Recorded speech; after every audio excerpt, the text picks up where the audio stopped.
Hello, everybody. Welcome to Inside the Wrongful Conviction of Daniel Holtzclaw, episode 23. It is great to have everybody here. Um, just going to share my great news. I have it pinned, but just in case nobody's seen it, it's a big deal to me.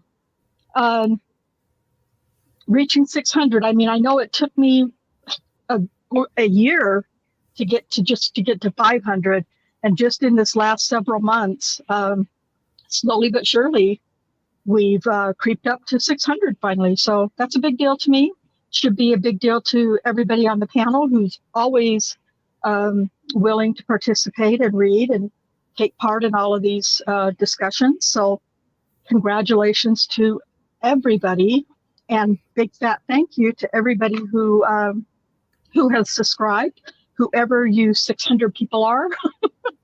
If I could get even half of you to watch, like, comment, and share the live streams, that would be fabulous. But those are goals, more just goals. And that's what we do. We set goals and achieve them. So anyway, thank you to everybody on the panel for everything that you guys do to help, especially with reading, because I know it's very taxing. And I know there's also a lot of reading that goes on in foul play. So I just want to say to the viewers, I have been messing around today a lot with settings in StreamYard and my mic and my headphones and everything else, because I realize it's really been a mess and I haven't really done any care for it or nurturing. So hopefully that was kind of why the start and the stop with the intro today. But the most important thing to do first is to say hello to my panel and welcome everybody, and give everybody a second to tell me how your week has gone. And I'll start with Jack.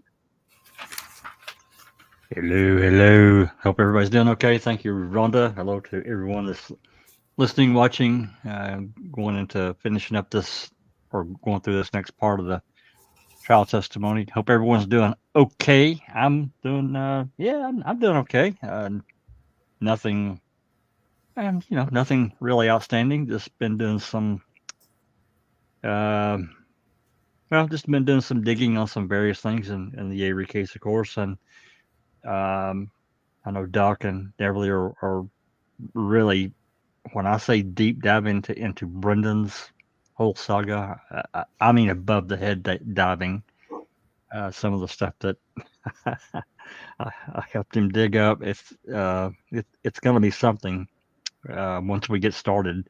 I know he's working on it. Anyway, just cruising around X. There's been a lot of conversation on there that's been happening in the last several weeks, actually, on a pretty much daily basis with the Avery Dassey cases.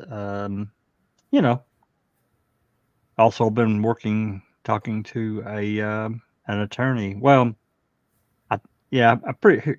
he's an attorney, but this guy is, he's also got another function that he is part of the, I guess you could call it the transparency kind of aspect of open records and that kind of thing. So I've been working with him the last couple of weeks trying to get open records requests that just seem to hit a brick wall, but hopefully soon there's going to be some movement there. We'll see. Yeah, that's about it. Thank you very much. Hope everybody enjoys the reading today. Should be interesting, as always. Yes, it is definitely going to be interesting. It probably could possibly even be boring. And after we get through the first half, I don't think it's boring. I don't think anybody on the panel thinks it's boring. But it's going to be an in-camera, several pages of in-camera hearing, which we don't really get to hear very much or read very much in trials. So no, they're pretty rare. And, I think everyone gets it. It can get monotonous with, especially going the goings back and forth with judges, the prosecutor, the defense attorney. I was like, yeah. Yeah.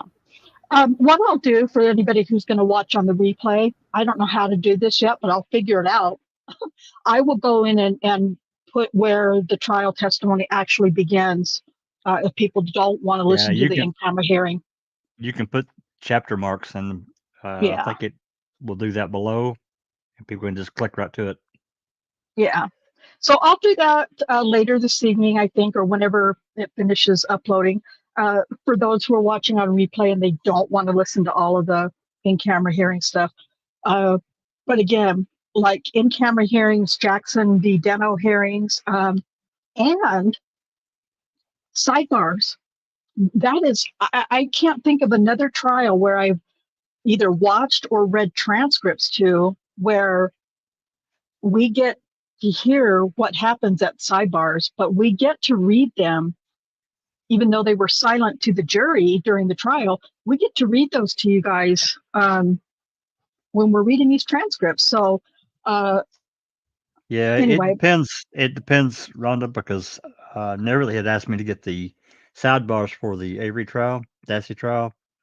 But the problem being back then, and probably even today in some courtrooms, court reporters were not situated near the judge's bench. Right. So, and there was no microphone ran to go into a recorder or whatever. Right. So the sidebar chats were not captured. Right.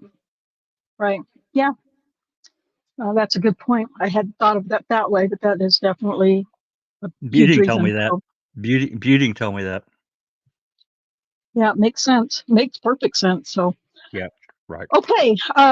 Thank you, Jack, and thank you for pointing that out to me. Cherie, how are we doing today?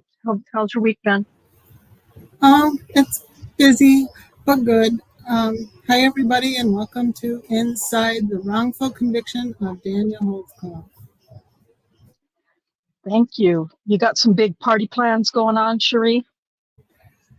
My sister invited us for dinner, so yeah, that's about the extent of the party. No. Yeah, I've seen what happens to her when she has a glass or two of wine. In case anybody's wondering what this is all about, Cherie has a birthday coming up on the 8th. Oh, happy birthday to you. Okay, we'll do it later. You have one coming up too there, lady. So yeah, I do. I'm still younger than you, so. That's right.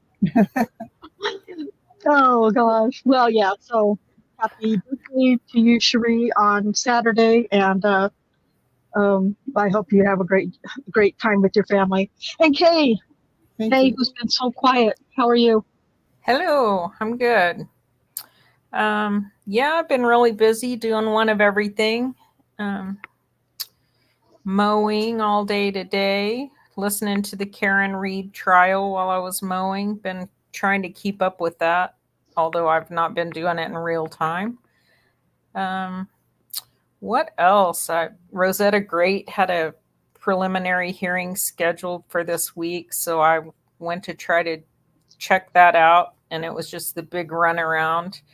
They let her into, she had like 2 or 3 different arrests recently that they've combined all together and let her into drug court again. They listed like 10 or 12 cases that she's on probation on or paying fines on.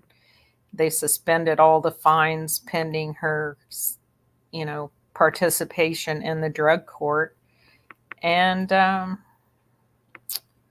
so we'll see if she can keep her shit together like she did last time she was given this opportunity.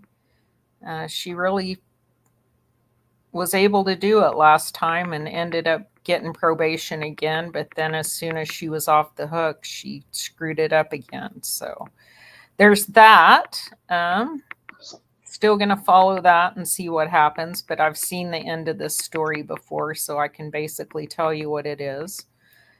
And then just heard a few days ago that Adara Gardner, who had been incarcerated in Missouri, I think she was way off of her meds and did some psychotic things that ended up being felonies. So she's been in prison down there for, I think, since 2021, but it looks like she's out and back in Oklahoma City, maybe. I'm not actually sure about that. But other than that, that's about it. Other than that, that sounds pretty busy to me. And Kay is really, really great at staying on top of all of these, well, most of these accusers. I mean, not all of them are easy to, keep tabs on, but she always brings us information when something new happens with them, particularly legally. So, shockingly, a lot of them have stayed out of trouble in the recent past. So, yeah, just some of those, like Rosetta and. I guess sometimes you finally get it, but yeah. Or all your bridges are burned and there's nowhere else you can go. I don't know. All right. So this is going to be a lengthy reading. We're going to start with the in-camera hearing. And so let me get that up here. And of course, Jack is going to read Scott Adams. Kay is going to read Gayland Gieger. Cherie will read the judge. At some point during this part, Rocky Gregory chimes in. So I'll read those parts. Susan's not going to be with us tonight. Or if she is, it's going to be late. But anyway, so that's what it's going to be. Then we'll start with the trial. As soon as that's finished, we'll start with the trial transcripts. And I'll just let that play out the way that it will. So anytime that you guys are ready to start, well, I'm going to start actually. Sorry. So this is where we left off last week. I just cut out all of the judge's admonitions to the jury. It's always the same. So at this point, this is all still the same day, November 13th, I believe it is. This is all still the same day. Tabitha Barnes was sent out for a drug test. So they substituted her daughter, Ariana, and her mother, Gloria Prince, to testify in her place. And then this is now the judge and the attorneys back in the courtroom on the record outside the presence of the jury. So a recess was taken. Can I just add in, and I want people to think about this, not in this case necessarily. I mean, it's obviously it happened in this case, but think of any other case, criminal case, where the judge stops the proceedings and says, "You got to go take a drug test." One of the state's witness alleged victims of. I mean, can you just imagine? That would ignite media in today's world. That would blow the case up. But somehow, you would think. But in this case, we just take you over and have a drug test, and it's nothing. It's a huge deal. It is a huge deal. They have a way of spinning things the way they want to spin them in Oklahoma County. So, I could tell you what the answer to that would be, but I don't need to. I'm sure you guys all know. Well, I know that it was talked about. It was put into. I mean, the media did cover this, but not really. Well, of course, I didn't know the case at that time. Kay could answer better, but at any rate, it was shocking, and that's what we're gonna talk about here first in this in-camera hearing, is how they went forward while waiting for Ms. Barnes to return from her drug screen, her UA. So so there we go. Okay, so we're going to start on line 14 with the court. Take it away, Cherie. Let the record reflect that we're out of the presence of the jury. Counsel for the state is present, counsel for the defendant, and the defendant is not present. And I've just talked to him, and he's waived his appearance. Okay, when we broke for lunch, the court had asked that the attorneys investigate, research a little bit about this issue concerning Ms. Barnes, Tabitha Barnes, who in the court's opinion was obviously intoxicated as she appeared for court today. Mr. Gieger, any thoughts or comments? Judge, here's kind of where we stand at this point. I'll tell the court, and I've talked to Mr. Rowland a little bit, who has far more experience in dealing with drug cases than I do, and the influences that people, well, the way they act. What I've witnessed from Miss Barnes are moments like whenever she was talking to the court, where I would agree she clearly appeared to be suffering from under the influence of something, to moments of just a few minutes ago, she seemed much more coherent and cooperative. I asked Mr. Rowland about that, and he said his experience with the effects of PCP is you continue to act that way for about 24 hours. He said the high lasts for about 6 to 12 hours, but then it kind of comes in waves where there's moments of incoherence, and then there's moments where they're more coherent, but clearly still under the influence, often on the drugs. And that seems to be consistent with her behaviors. When I spoke to her alone this morning, the first time I talked with her, I honestly didn't think she'd taken any drugs because she seemed to be fine and understanding. I think Detective Gregory was with me in the room at that time. Oh yeah, we trust him a lot. Uh-huh. But I do not disagree with the court's assessment of Mr. Adams or Mr. Adams' assessment that whenever the court was making inquiry of her, she was, well, slurred speech, having trouble, I think, focusing on the questions. And I don't know if this is on the record or not, but I think we all agree that she would take a drug test, and she agreed to it. Well, she did acknowledge that she'd take a drug test. And went over it, and it came back positive for benzodiazepine, I think, maybe some kind of drug that she was taking that was prescribed medication, maybe Seroquel or something like that, along with the PCP.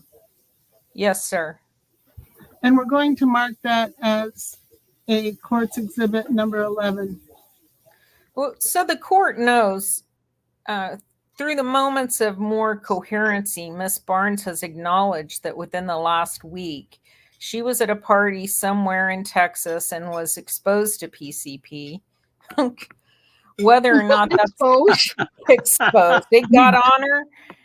Yeah. Okay. Somebody blew it in her direction. She was hotboxing PCP. God.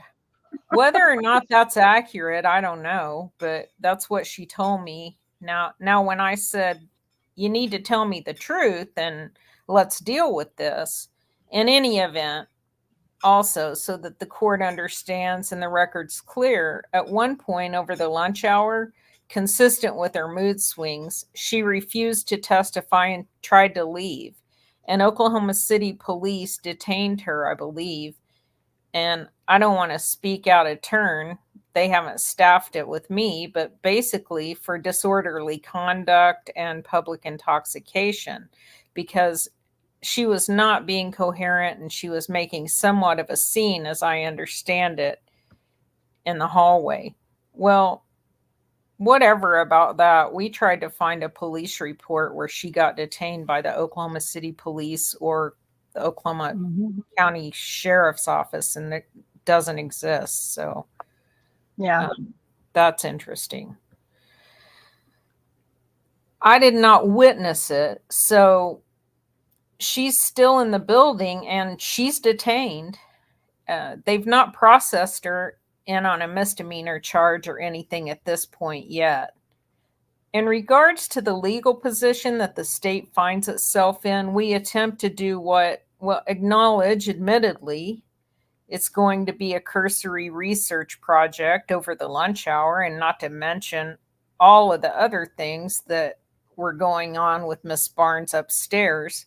But for a witness to be available under 2804 entitled 12 subsection A defines when a witness is unavailable. And I think the closest analogy I can draw to the situation we have in front of us is paragraph A4. And that is that the witness is unable to be present or to testify. Clearly she's present, but she's unable to testify at the hearing because of death or a then existing physical or mental illness or infirmary. I thought under the statute that was going to be the closest subsection to be analogous to our situation. We did a nationwide search. I should say Mr. Rowland did a nationwide search on Lexis to try and see if there were other cases that elaborate on that within the context of intoxication, and he was unable to find anything. The only thing that I think that's even close to being somewhat helpful is Howe v. State. It's 882, page 2D 1086. And again, it really doesn't address directly the issue. It essentially restates, I think, what the statute is saying, and that is in determining, in this case, whether or not a co-defendant was unable to testify. It just says it's generally recognized that the availability of a witness depends on much of the production of his testimony as it does his presence in the courtroom. And so clearly she's present, but are we, as we stand here at this moment, able to produce her as a competent witness? And I think that determination has to be made by the court based upon the drug test as well as the court's observations. Excuse me.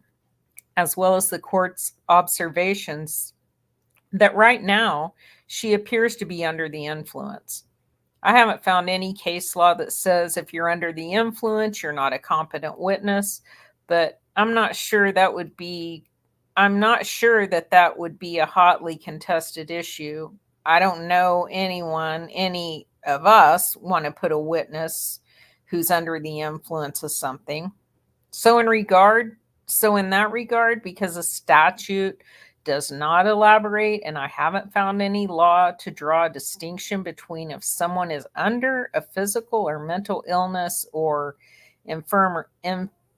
infirmity at their own hand or despite their own actions. I don't see that the statute draws a distinction, and I haven't found any authority to indicate if the court can draw a distinction in that. So it's the state's position that as we sit here today, she is unavailable under 2404A4. Not trying to minimize the confrontation rights. Clearly, there's a transcript. Clearly, she was subject to cross-examination at the preliminary hearing.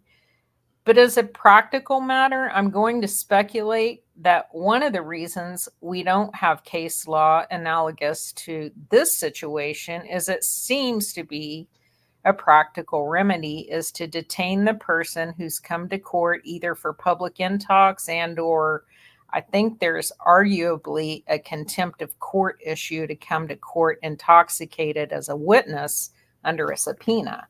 But in any event, she's detained at this moment.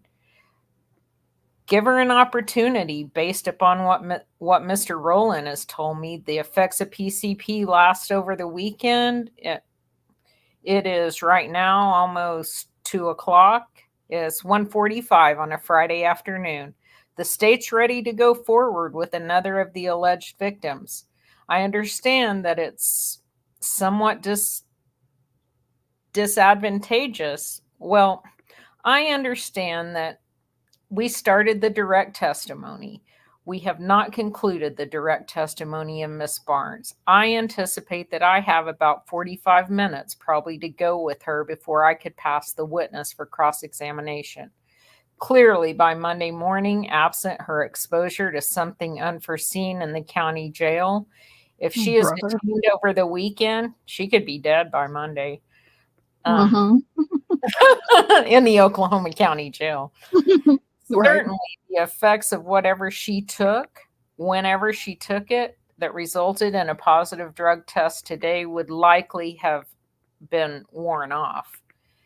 And since this trial, by no one's estimation, could be finished today or next week for that matter, I don't know of any legal reason or any precedent that would say it would be unfair to the defendant to move forward with more of our case in chief, where we haven't rested, and give her an opportunity to see on Monday if she is, number one, sober and or refusing to testify.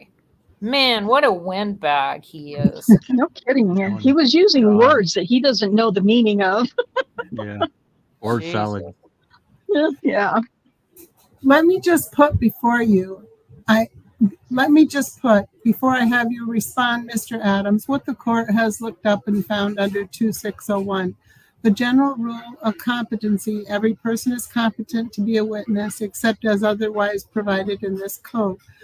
Now the question arises, does the trial court have the authority to exclude somebody as a witness? And I think the case of Gilson versus State, it's 8P3D883, is talking about dealing mainly with child witnesses, whether they're competent, whether the trial court believes that they have an understanding. But in some of these comments under the Courtroom Guide to Oklahoma Evidence, Winery 2012 edition, it states that the question is whether a judge has any discretion to exclude a witness from the stand on the ground that the witness does not understand the proceeding, is inebriated at the time he is called to testify, or is too young to appreciate the responsibilities of being a witness. Excuse me. I think that the court does have some discretion in that. And, I don't know that it does anybody any service, notwithstanding the system or the jurors, to put somebody on the stand that this court thinks is intoxicated at the time. I guess that could be argued. It could be favorable or unfavorable to either side, but I don't think it's seeking the interest of justice in any way to put somebody that this courtroom believes to be intoxicated, and apparently has been confirmed by a urinalysis test of the presence of PCP. So I'm just throwing that out. And we researched it too, just like Mr. Gieger and the court's done. And I agree, the only one that would even apply would be for the Section 4 that Mr. Gieger, but I don't think it does apply. And I agree, we've read the very case that you're talking about, and we drop down to the footnotes and find that the court can make a determination of intoxication.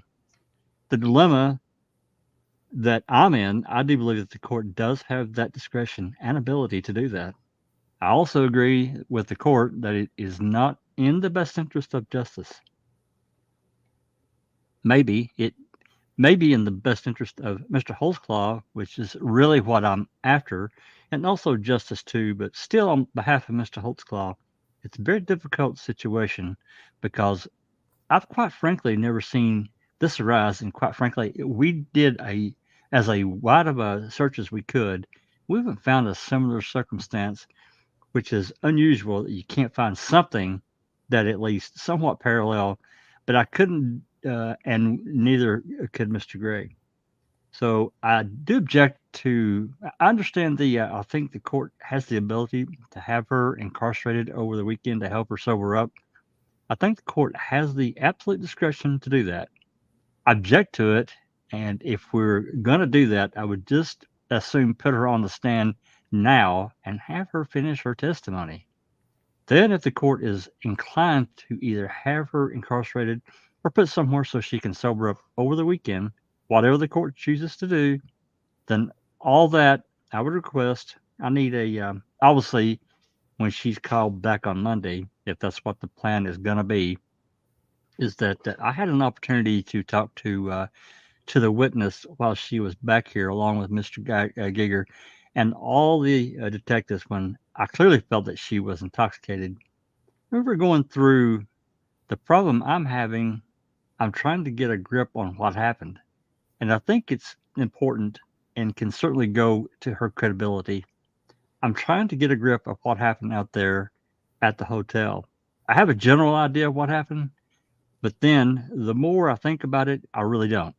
And so all I would my understanding is that Mr. Rowland was going to go out along with an investigator or a detective earlier today, and that has not occurred. And but he intends on sending the right people, or is going to, or it's going to happen sometime today. I'm assuming, and but that I be provided all the information of exactly what they believe transpired out there, so I can make a determination of whether or not it's relevant to this case.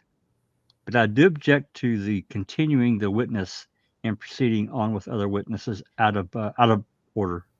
But I do believe, quite frankly, the court does have that discretion. And if I had anything more than that, I would put it on the record. But my research has found nothing more than what you and Mr. Gieger have already stated. All right. I'm going to today exclude her from being a witness. I am going to give her the opportunity to sober up and I guess try again. If we have issues that come up from that, I guess we'll deal with those issues as they are. I know she's being at least monitored by the Oklahoma City Police Department and or the DA's office at this time. I believe she's intoxicated, but I'm not ordering her to be placed under arrest or anything like that.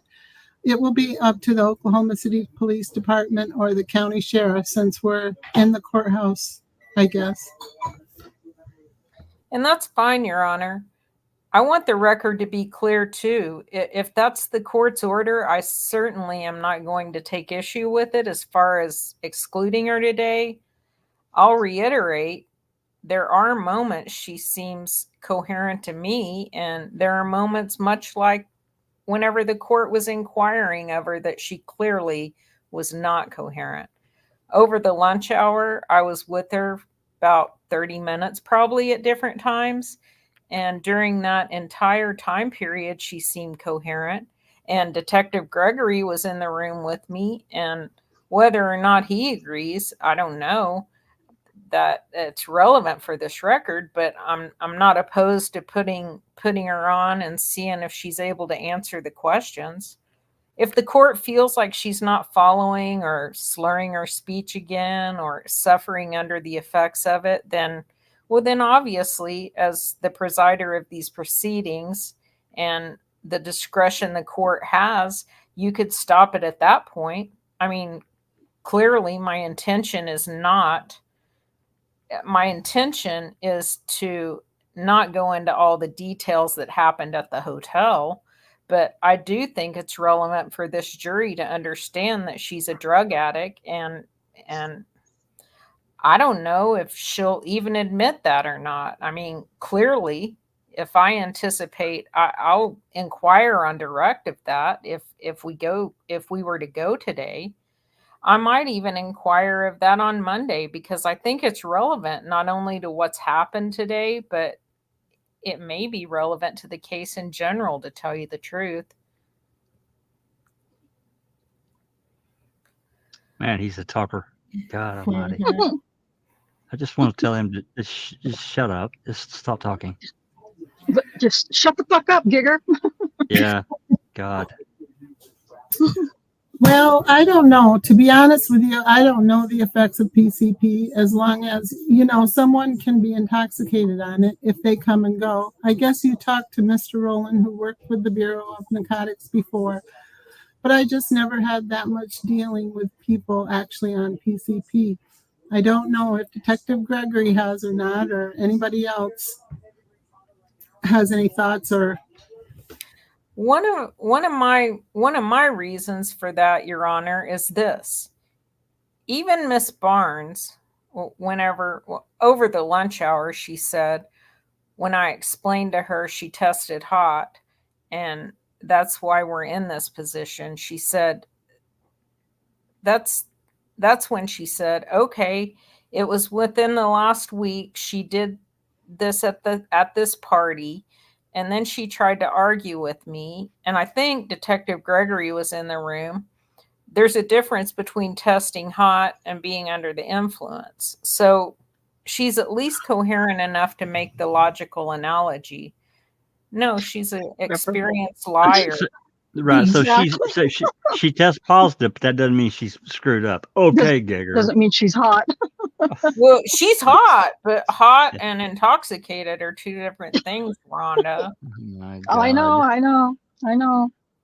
And I think they actually are, to be honest. Well, But I sure still they think are, she's but hot. her behavior and She's hot. Yeah.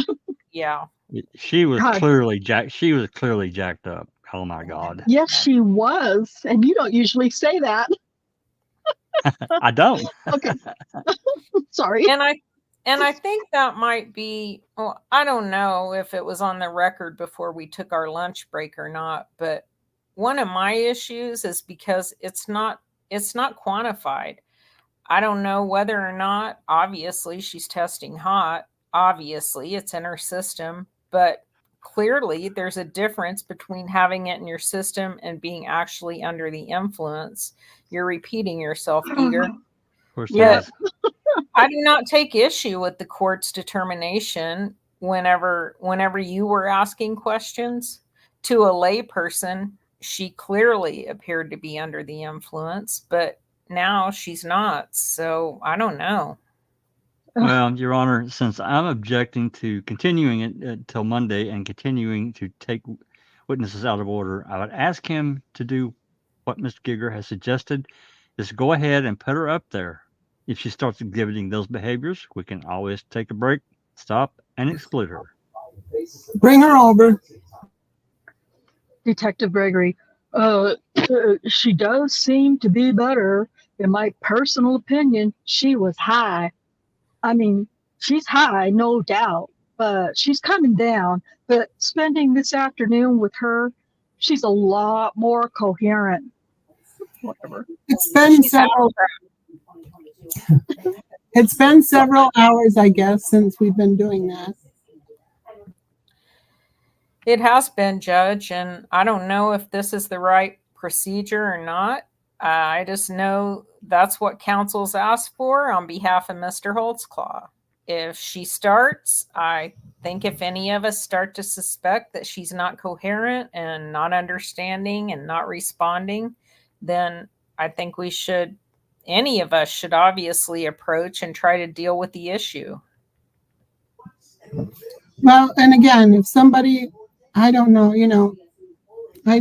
her whole background and anything, but anybody that's used drugs for many, many, many, many years is going to have a bit of a fried brain and may not respond like some of us would on a question and answer. Only thing I had to compare was from yesterday. Detective Gregory, I've spent a lot of time with her, and you're right, she does. She's got kind of a fried brain. What an asshole. I mean, she does, but still.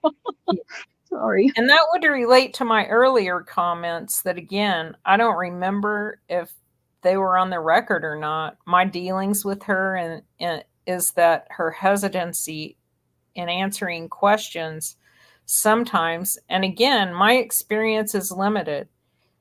It's only 3 or 4 times I've talked with her, but I'm not sure that my opinion is worth all that much, other than she seems to answer questions relatively consistently, except when the court was asking her. When the court was asking her, she was clearly slurring her speech. Let's try. Let's go try. All right.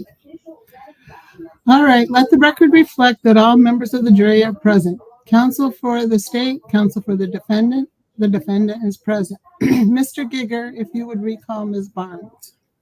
Thank you, Your Honor. All right, Ms. Tabitha Barnes, let me remind you that you're still under oath. And if you just have a seat over here in our witness chair, pull the microphone right around in front of you. Mr. Gieger, you may resume. Miss Barnes, it's been a tough morning for you. Would you agree?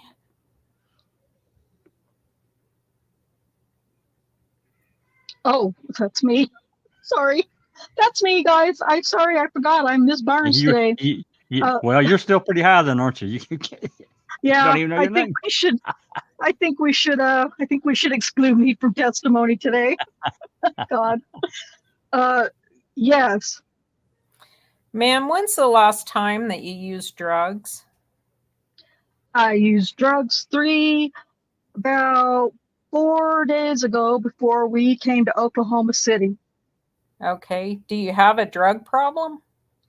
I don't consider I have a drug problem. I feel that I'm a groupie. What do you mean when you say you're a groupie? It's like if I'm around, If you're around it, do you do it? yeah. You might Okay. have a problem. Might have a problem. That's has that been true of your lifestyle for quite a while? If you're around it, you kind of do it. Yeah, I mean, like if I'm around somebody, I do it. But as far as going to purchase drugs, I don't. I do. I do. Do I keep talking? Well, if you're going to tell me more about your drug problem, yeah, tell me about it. Well, actually, I take pain pills. And those are prescription, correct? I have a bottle of prescription. I have 17 split discs in my back. I have scoliosis. I also see mental doctor, which is what I took last night. It's called Seroquel 300. It alters your mind to keep thinking at night. Celexa is an mind supplements to keep you from getting angry, which I did not take this morning. Maybe I should have, but I didn't. Ma'am, and those medications are prescribed by a doctor? Yes, my doctor name is Dr. Alkuri. He's my psychic doctor. And that's if we need to know more about it, we'll ask you about it, okay? Yes, sir. But you've been having issues this morning about that stuff. Fair enough? About what? Well, about the medications and things like that. Yes, I did take a Seroquel last night. It's been a tough morning for you? Yeah, and yes. And then my sister came in my room with something that I didn't know that Okay. I was aware about. And I don't want to get into all that, Right. but there's been some problems, right? Yeah, I had today was not a good day. Well, I want to talk to you about where we left off yesterday afternoon, okay? Yes, sir. All right. To make sure you and I are on the same page. Yes, sir. Yesterday, you told me about an event, and we decided because of some records you've seen that happened on February 27th, where the officer came over and ended up eventually touching you inappropriately. Do you remember talking about that? The second time? The first time. The first time. Okay. In February, remember that? Yes. You understand what I'm talking about? Yes. All right. Ma'am, I neglected to ask you something yesterday. I meant to ask you, and that is the very next day, did something happen at your house that resulted in the police coming out to your house again? Yes, it did. It was a burglary. Okay, but tell me what happened on that day and why the police came to your house that day. What do you remember about that? Me and my children was coming back from Golden Corral. God, this is so messed up. Okay, anyway. focus. And it was a black African American on the corner. Sorry, I can't not laugh at that. So sorry. On the corner facing our home. And he asked us, did we want to buy a microwave and some steaks, with a bag and a microwave in his hand. And my children instantly was like, Mom, our door's kicked in. They pointing at the door. Well, unfortunately, my children ran him down, get their food. Are you saying that you realized that this gentleman had taken your microwave and your food out of your house? Yeah, and a lot of other items. That's what you're telling us? Yes, sir. We help. Did you know this guy? No. Whenever you realized that's what's going on and your children made those comments to you, what happened? Well, he took off running. All the children, my sister's friend, my friend at the time, they all chased him down and pursued him to get our things back. And he hit one of the girls, and the fight was on. Fight was on? Police get called? Police got called. I held him. We all held him there till the police got there. There was a group of you, correct? Who was at the house? Yeah. Well, I'm not asking for all their names, but there was a group of you there, correct? Females. One of those people named Raven Summers? Yeah. Is Raven Summers, who is she to you? She was my ex-girlfriend. Okay. Whenever the police were finally called after the fight, do you recall about how many officers came? Around 10. There was a bunch. Was the defendant one of them, if you know? Okay, so she's about to answer yes, and it's just wrong. It's just wrong. When she taught, never mind. Sorry, reading transcripts. Line 22. Yes. Okay, ma'am. When all of those police, and did they take reports about the burglary and the fight and talk to people about what had happened? Yeah, they did. Also, a woman police officer was talking to me. I pulled her in my kitchen. I said, ma'am, I have warrants. And you told her about those as well? Yes, I did. But she said, ma'am, we're focusing on the burglary right now. So, all right.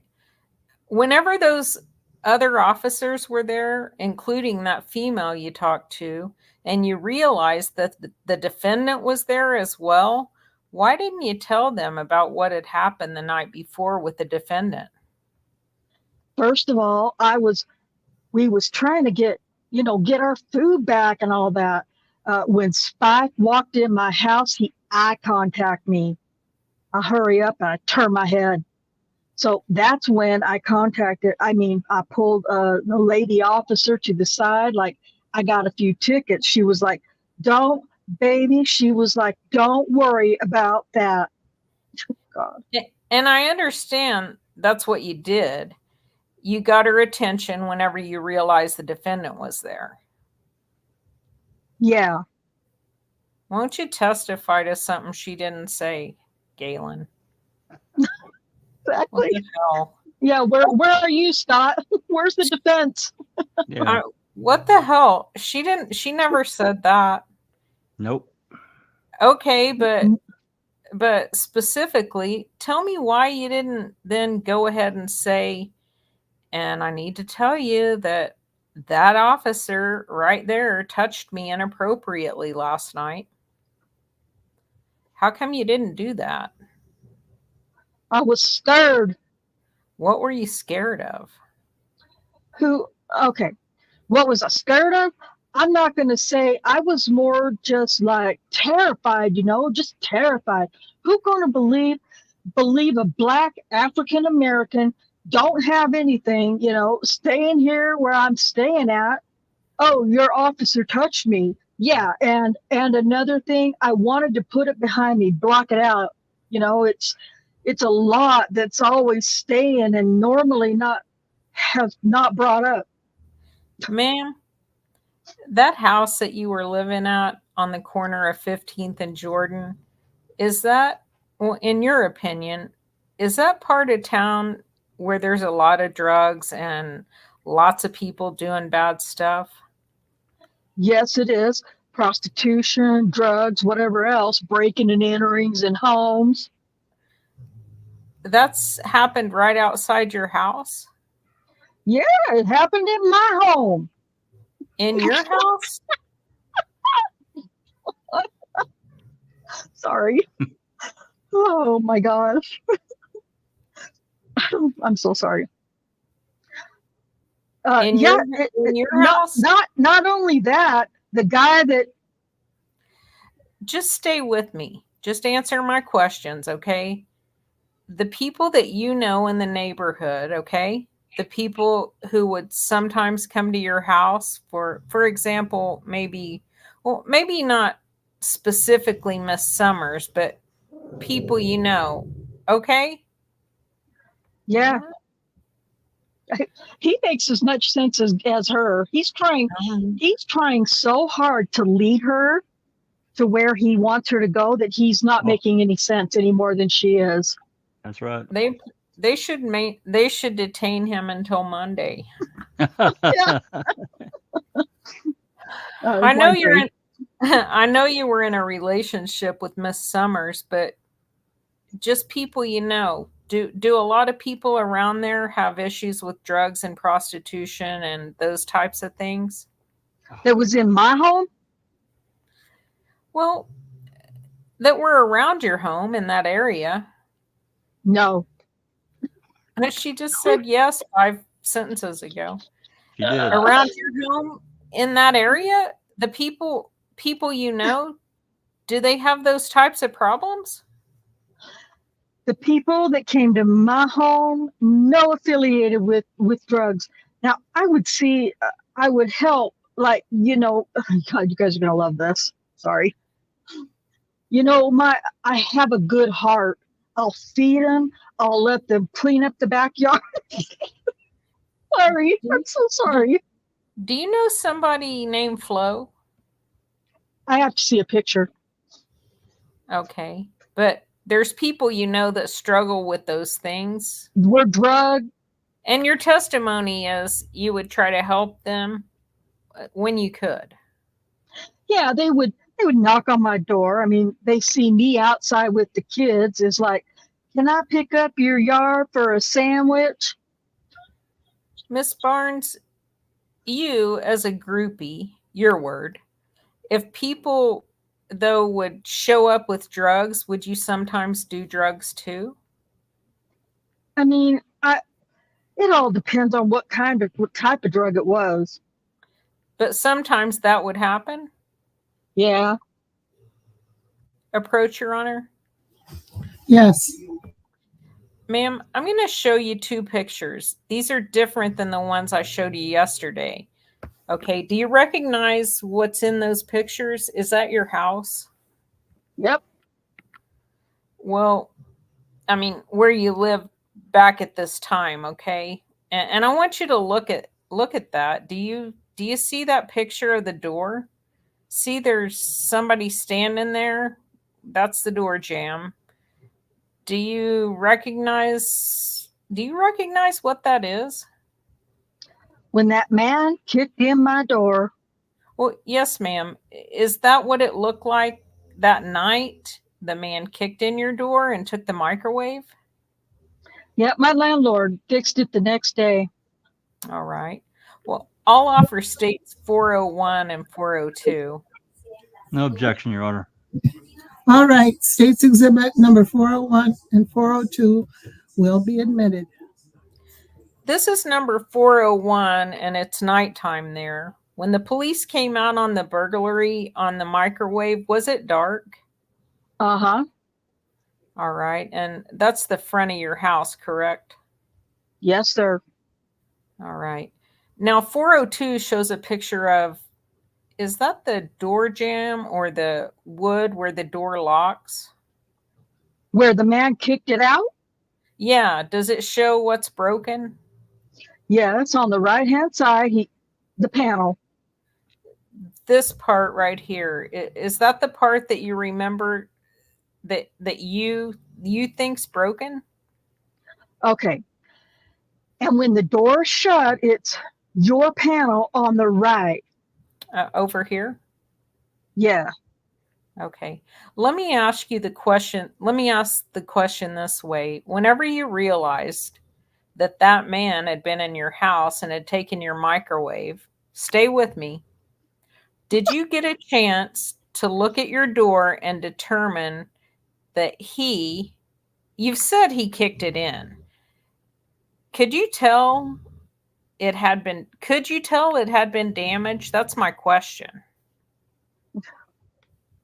Yes. Okay. And that's the way it looked the night that the police came out and took pictures of your house as a victim of burglary. Is that right? Yes, sir. All right. Ma'am, yesterday I showed you some pictures that were taken after you talked to Detective Gregory about the defendant. Do you remember those pictures? And I'll show them to you again. Do you remember seeing these yesterday? Yeah. All right. A few moments ago, you said that your landlord repaired the damage that's shown in State's Exhibit 402. Do you remember telling me that a second ago? Yeah. When did he fix the door? After the burglary? Yes, ma'am. Like 2 days later? Okay. But when I put State's 159 on the stand, is that what it looked like after your landlord repaired it? Yeah. Okay. Now I want to go to the second thing that we talked about yesterday. Do you remember the day that you came home when you told us yesterday about the man in your yard? Yeah. And what happened? Do you remember that? No audible response. Okay. And I believe you told me yesterday that the defendant had told you he had been in your house that day. Yes. Do you remember that? Oh, okay. I think I asked you, but I want to be clear. Yesterday, when we were talking about that event, whenever he told you he had been in your house, you were not home, but came home and he was already there. Is that right? Yes. Judge, I would just object. Well, I'll rephrase. All right, sustained. When you left that day, do you know if the door was open or closed? My home door? Yes, ma'am. My door is always shut. Are you sure about that? Yes, I am. Whenever the officer told you about being in your house, I know we talked about it yesterday, but can you tell me what you said to him just about that, about him being in your house? I asked him, why was he in my home? And he said, looking around. I'm like, okay. But at the time, I didn't know that Terry Williams was in that house until later after I came in. And he told me what he had done to him. Well, okay. So you had a conversation with Mr. Williams. Yes. Was that after the defendant had left? After I got out the police car. Okay. And you told me what had happened in the police car yesterday. Is that right? Yes, sir. Okay. Ma'am, after that day, after the police officer left after talking about being in your house, did you see this police officer again? The third time? Yes, ma'am. Third time. Yes, I did. Okay. Well, do you remember when that was in relation to the second time?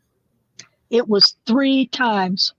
Well, yes, ma'am. So you've told me about the first two. After the second one, do you know how long it was until you saw the officer the third time? I can't recall that, but I know he showed up. Okay. Well, tell me about that event. I was at home. I was cooking for my youngins, and he came and he said, one of my informants told me you sold crack cocaine today. And I said, you were just in my house last night. Did you see anything considering drugs, marijuana, cocaine, or anything?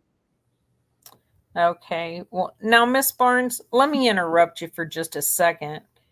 As you're telling me about it, you just said something that I want to ask you about. Whenever he said this to you, you said you were just in my house last night. Is that what you told the police officer? No audible response, but wait, but I have a question for those of you who are much smarter about this than me. Isn't what she just said, Officer Holtzclaw said to her, isn't that hearsay? Or no? Well, no, I'm it's just wondering her, why there was. it's her direct connection, so Okay, it's not Okay. not third party. not third party. Okay, all right. No audible response.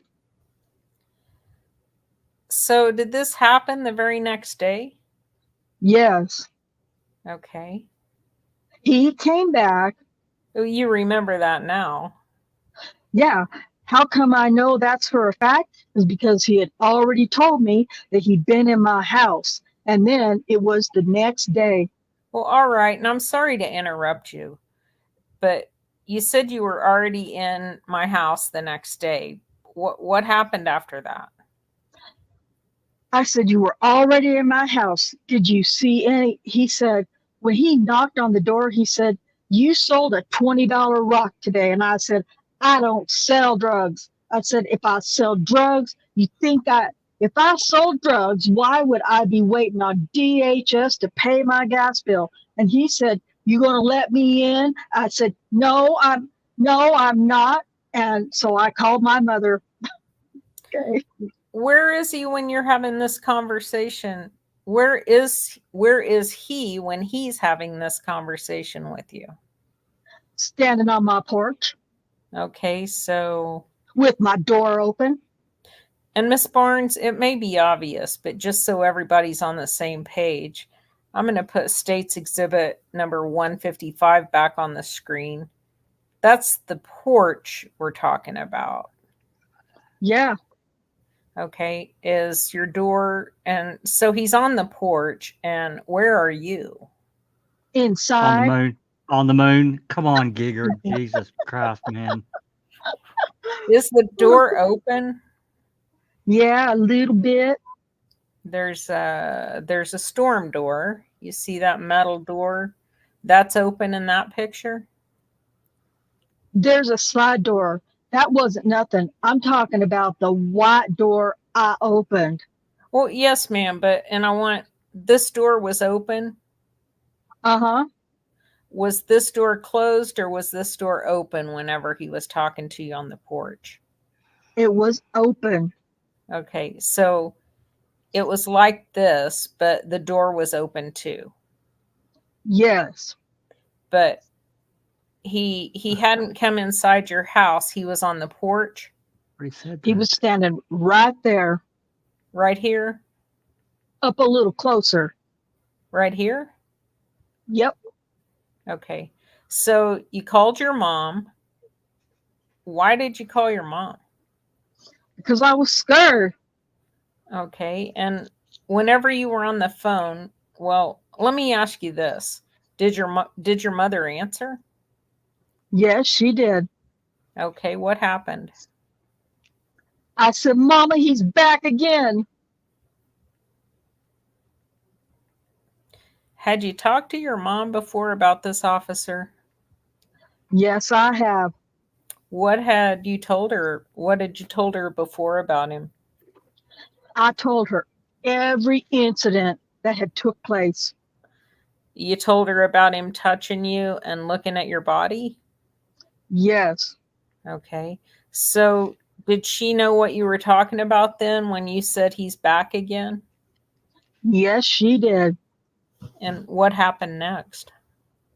I said, my mom would like to talk to you. And he was like, give me the phone. And I can't say what she said I can't, You don't remember them talking on the phone? yeah, cell phones echo. So I wasn't all up on them, but I heard. Tell me what he said. He told her she had tickets. Come down here and get her then. Come down here and get her? My mother was in Texas. Oh, yes, ma'am. And I want to make sure I'm understanding what you're telling me. The police officer told your mom, come on down and get her. Those are the words he used? Yes, he did. Approach, Your Honor. Yes. Ma'am, I'm going to show you exhibit number 179. Do you remember me showing you this before? Yes. Okay. Are these your phone records, at least from the phone you had on that day? Yes. Part of them, correct? Yes. So this phone number, such and such, is that your number? Yes. Okay. And do you see your mother's telephone number on here showing the time that you called her? Yes. 817 number. Do you know if that is your mother's telephone number back then? Yes, it is. You remember that? Uh-huh. Offer states 179, Your Honor. No objection. All right. State's Exhibit 179 will be admitted. Ma'am, I'm just going to put this on here, and it's going to be kind of hard to see for a minute. I want to look specifically at, make sure I get the right one. Can you see where I kind of have it lined out? Okay. That first column, that 405, that's your telephone. Is that right? Yes. And then it shows your mother's telephone is the number that you called, that 817 number. Yes. That next column says outbound. Do you remember calling her? I called her because All right. she can't call out. All right. And then I'm going to move it over. All right. So outbound, then the date is 3/26 of 14. Is that consistent with your memory? Well, let me ask it this way.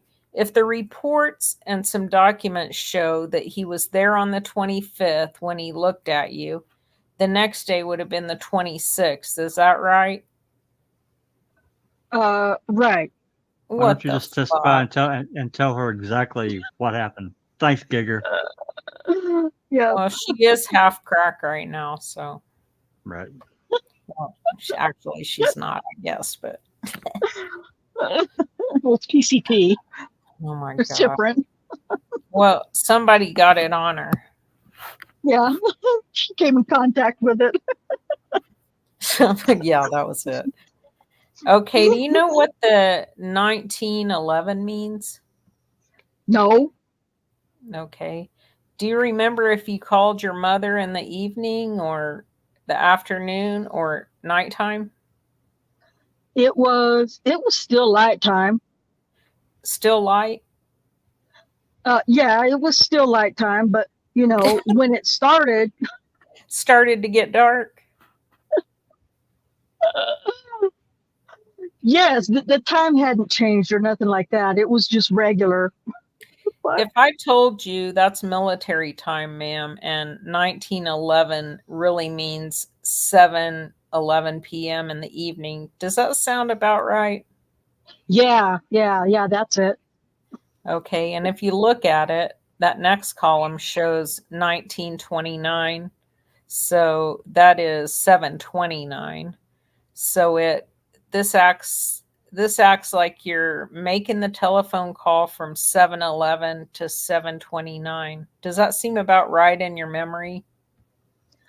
It acts like you're making a telephone call. What the hell does that mean? It It acts no like. acts like it. Come on. Time acts. Jesus. Soon as I seen him walking up, I called my mother. Well, That's all not what right, you all said right. earlier. That's not what she said earlier. Jesus Christ. Mm-mm. Go ahead. Sorry. And then the duration, the next column, if you look at the very top, just so we understand, the duration is in seconds. It says SEC. I'll let it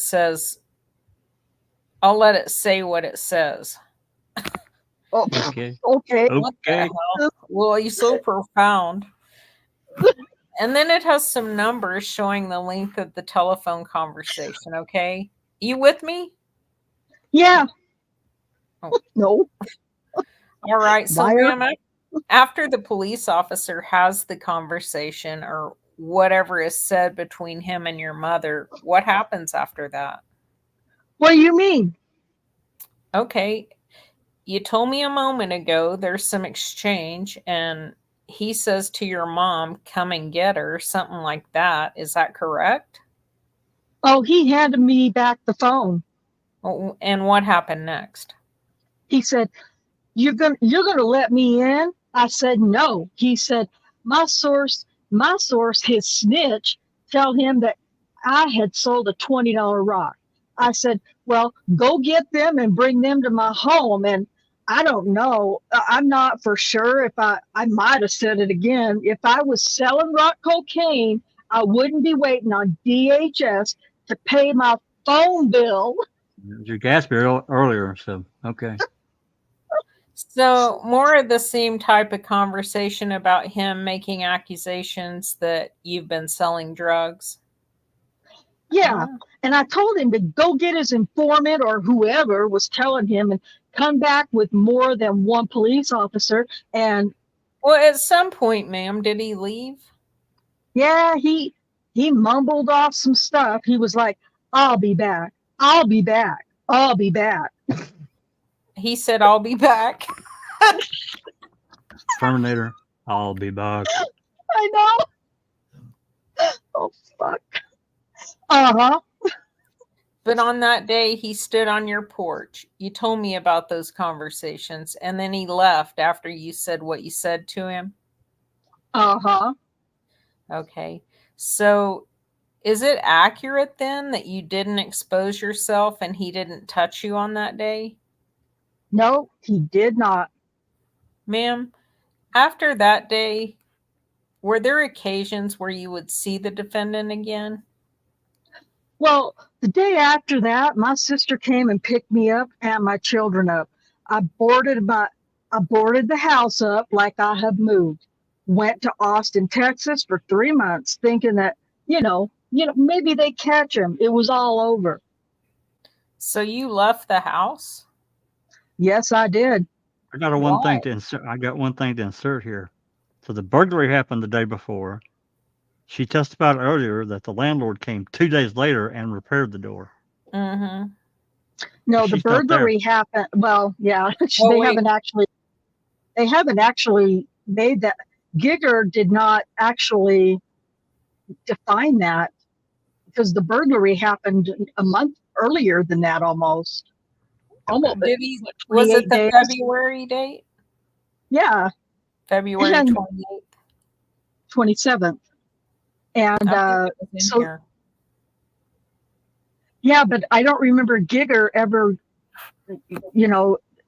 leading her, telling her that I don't believe he told her in the trial testimony here, they changed days. You know what I mean? Like they went or changed months. Anyway. See, that's what would really be confusing to a juror because now this is the Terry Williams incident. The burglary happened a month earlier, right? Have I got that correct? No, the Terry Williams incident was the day before what we're talking about right now. The Okay. burglary happened a month earlier. Gotcha. I understand now. Yeah, it's But you're confusing. right, it is confusing to a jury. Yeah, Very. because he didn't say, okay, now moving on from February 7th to March 25th. He He didn't. said sometime later or something. I can't remember what his words were, but he didn't. That's right. He didn't define the period of time. He didn't. And he did that intentionally because I was confused, as you just saw right Yeah. there. Clear now. Yep. Got it. But- Wow. Dickhole. Okay, sorry. What line are we on? I don't know. 16. So you left your house. Yes, I did. Why? The fear of me and my children. Are you telling the jury and are you telling me that you left because of what this officer kept doing? Yeah, because I have a 15-year-old and a 12-year-old child. What if I wasn't home one day and he did that to them? Oh, Ma'am, God. was it a hardship on you to pick up and leave? Yeah, there was a lot of hardship. I had to find a new job. I had to find a new home to live in and pay the deposit on the new home. And I had to stock it with food. Fuck.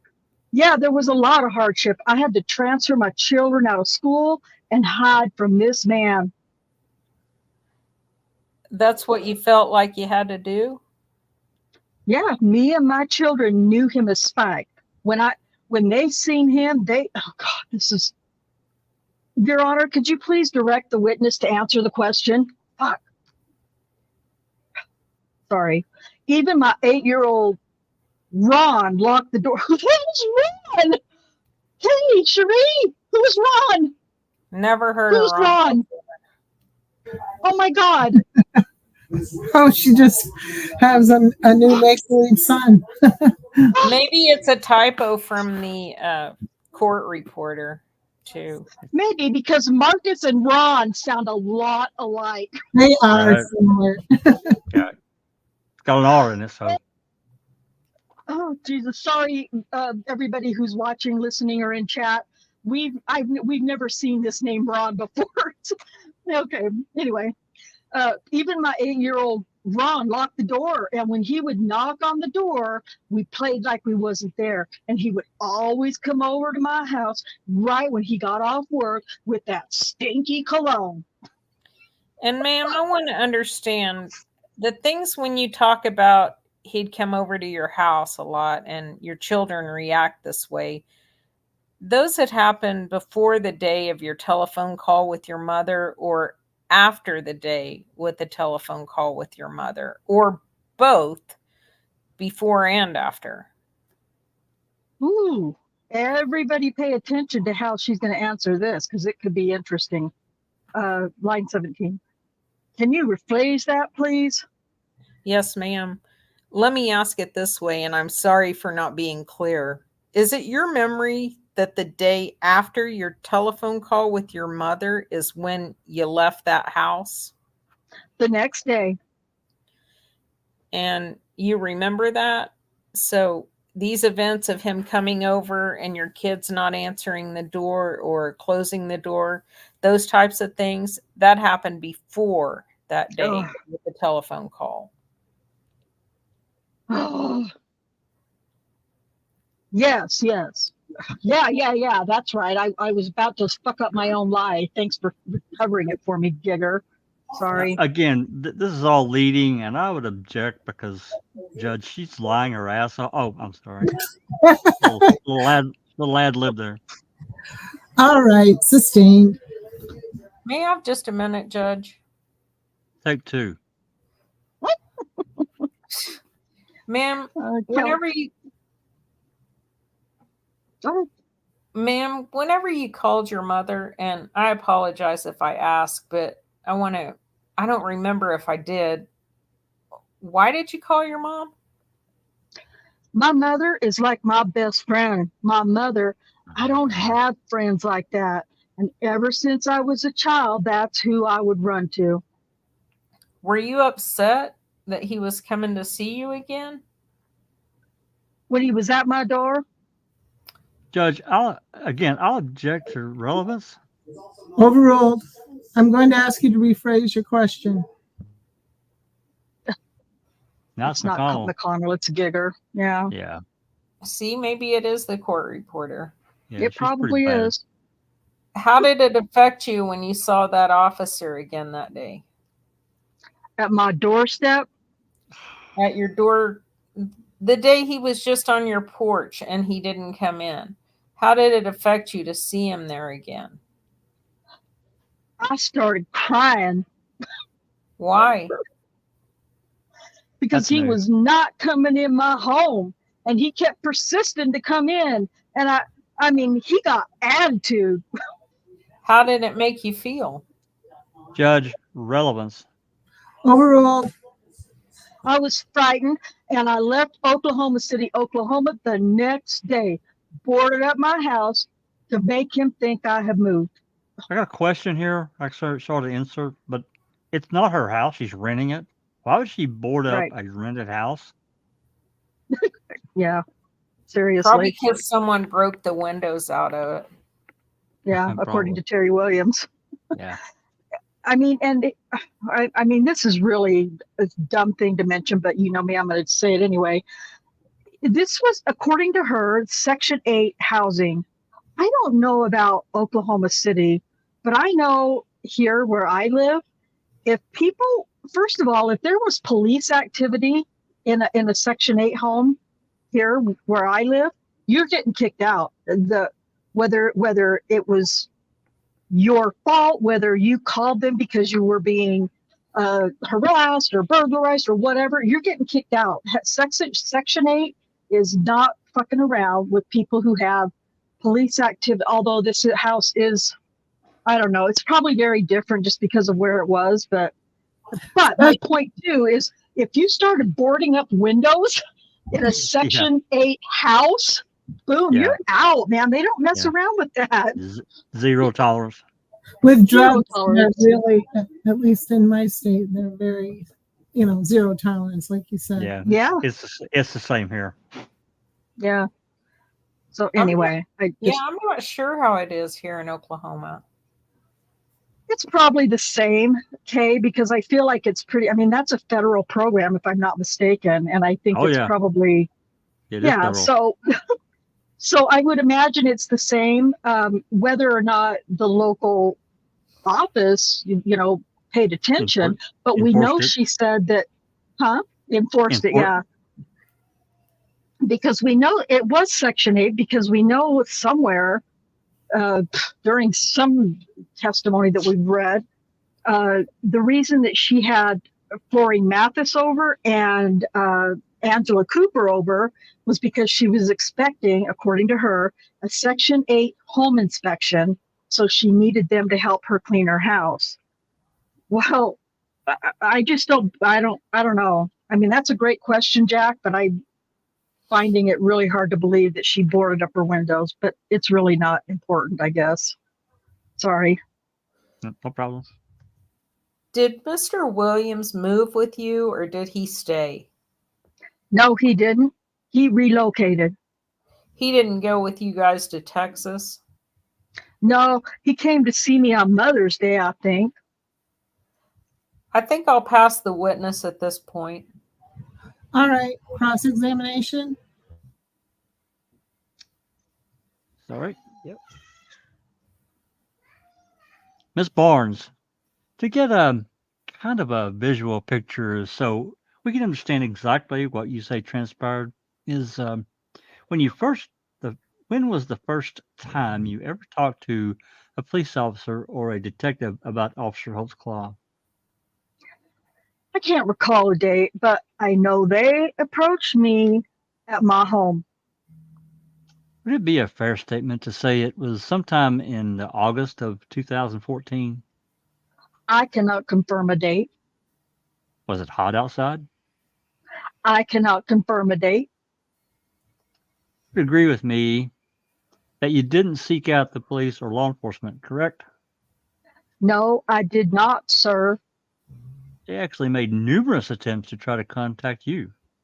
Judge, I don't know if she knows. I guess, but it calls for speculation, I think. All right. If you know, ma'am, you can answer. What was the question, please? They made numerous attempts to contact you. The police did. Well, actually, the first time he had contact me, he met me. And the detective that met you is detective sitting here at this table, Detective Gregory, correct? Yes, sir. Okay. And he met you there at your house, correct? Yes, sir. Are you agreeing with me the first time? Yes, sir. And when he did, you went out to his vehicle and you were visiting with him. Yes, sir. And in that first interview, you told him you were having some issues and you had to stop the interview because you were falling asleep and stuff, right? Yeah, I have my 2-week-old baby. What? I have my 2-week-old baby up all night and I hadn't had sleep. The mother had picked up my grandchild and I took my bath. I took my Ambien from my psych doctor. And by the time that I told him, I say, y'all have to come back another day. Do you recall setting up several meetings with a detective and not being present? Do you recall anything like that? No, I don't. Whenever you're talking to Detective Gregory, you understood that Officer Holtzclaw had been charged and there was a lot of things going on with him, correct? He hadn't been charged yet on the first visit with Detective Gregory, but okay, anyway. Who? Spike? Yes. Yes. You had seen it in the news, right? You'd seen it in the news? Okay, Cherie, help me. I'm sorry. I don't know if it needs to be said, but Wow. that first visit with Gregory and Barnes was on August 14th. Daniel was not charged and arrested and all over the news Right. until August 21st. That's Yeah. right. Okay, I just throwing that out. Yeah. I'm not No, it's good. defending It's good. Tabitha Barnes by any means, No, it's but good to clear it up. It's good to clear it up and make it correct. It was Yeah. definitely in the news. They just hadn't named an officer. right, it was in the news. Let's see. You understood that Officer Holtzclaw had been charged and there was a lot of things going on with him, correct? And she says, who, Spike? And he says, yes. Yeah, so the story was in the news for sure, but he was not arrested. His name was not announced and his picture was not shown on the news until August 21st. But anyway, Right. so I like Jack said, I think it's kind of important to clear that up. I When don't know was what the second interview, though? the second can't- interview was the 17th, if I'm not mistaken. Okay. Yeah, so Yeah. either So either way, he Yeah. hadn't been arrested or charged. yeah, I don't know, Mr. Adams. Okay. if Line you 3. Yeah, and he needs to get his shit right. Yeah. Okay. Okay. Okay. Let me see. Line Line 3. 1. Sorry. Oh, Go. okay. No. Go ahead. We can start there. No, I did not because I didn't watch the news at the time. But you knew all about it, right? I knew about it after the fact. I got in contact with and sat down with Detective Gregory. What you tell Detective Gregory is that the first time that you ever had contact with Officer Holtzclaw is this incident where we're talking back in late February of 2014, where you said it was cold outside, correct? Yes, sir. You actually didn't know the date. It was Detective Gregory that had to provide you with a date with some records that he had, correct? Yes, sir. And you told him that as the car was warming that actually 2 squad cars arrived. Yes, sir. And again, this is, you would agree with me, well, or you would agree with Mr. Gieger and myself that this is a high crime neighborhood, yes? Could you rephrase that, please? Is it a high crime neighborhood?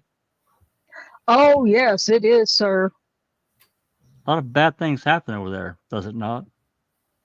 The area that I was in and the corner that I was in, I stayed to myself, me and my children.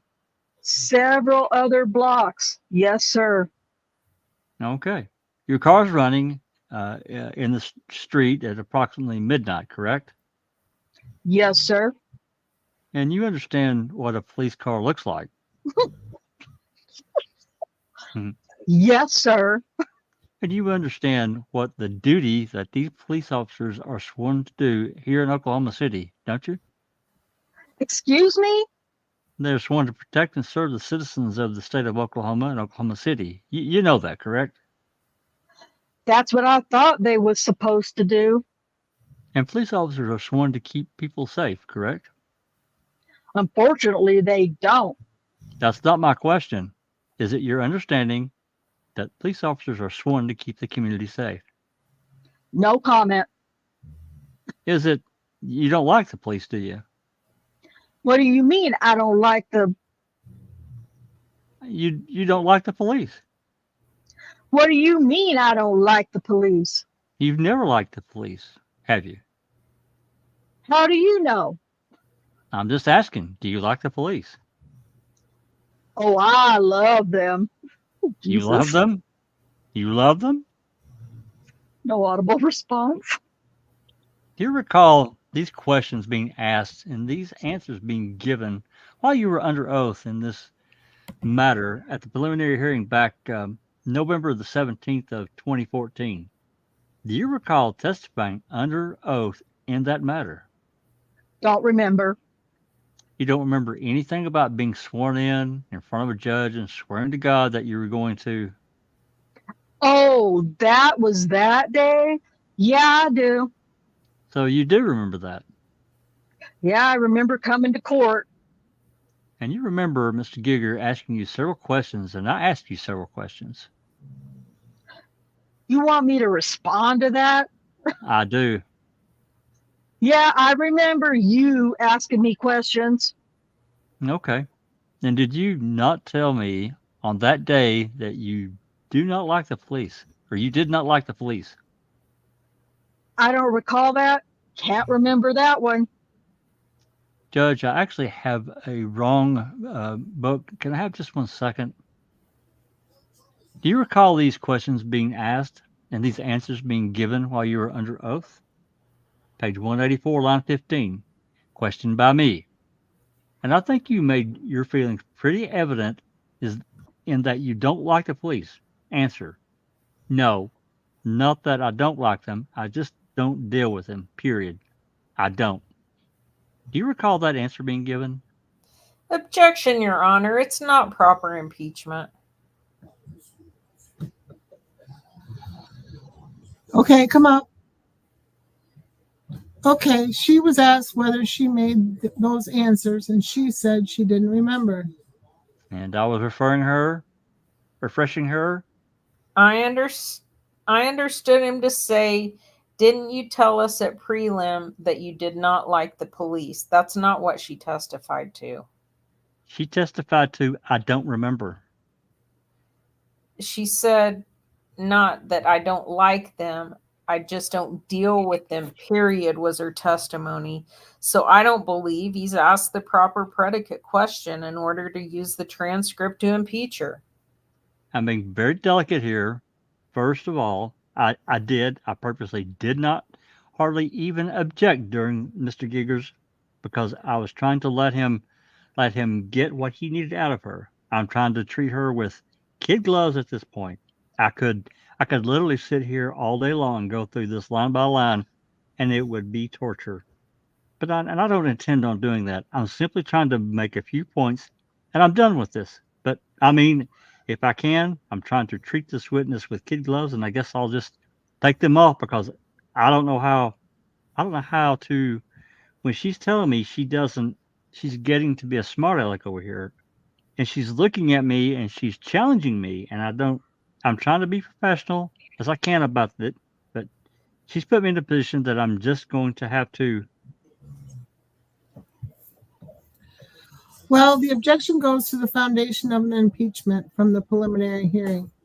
And Judge, I'm not trying to be difficult with Mr. Adams. I understood he had the wrong book, and so I thought he might have been looking at a different spot in the transcript.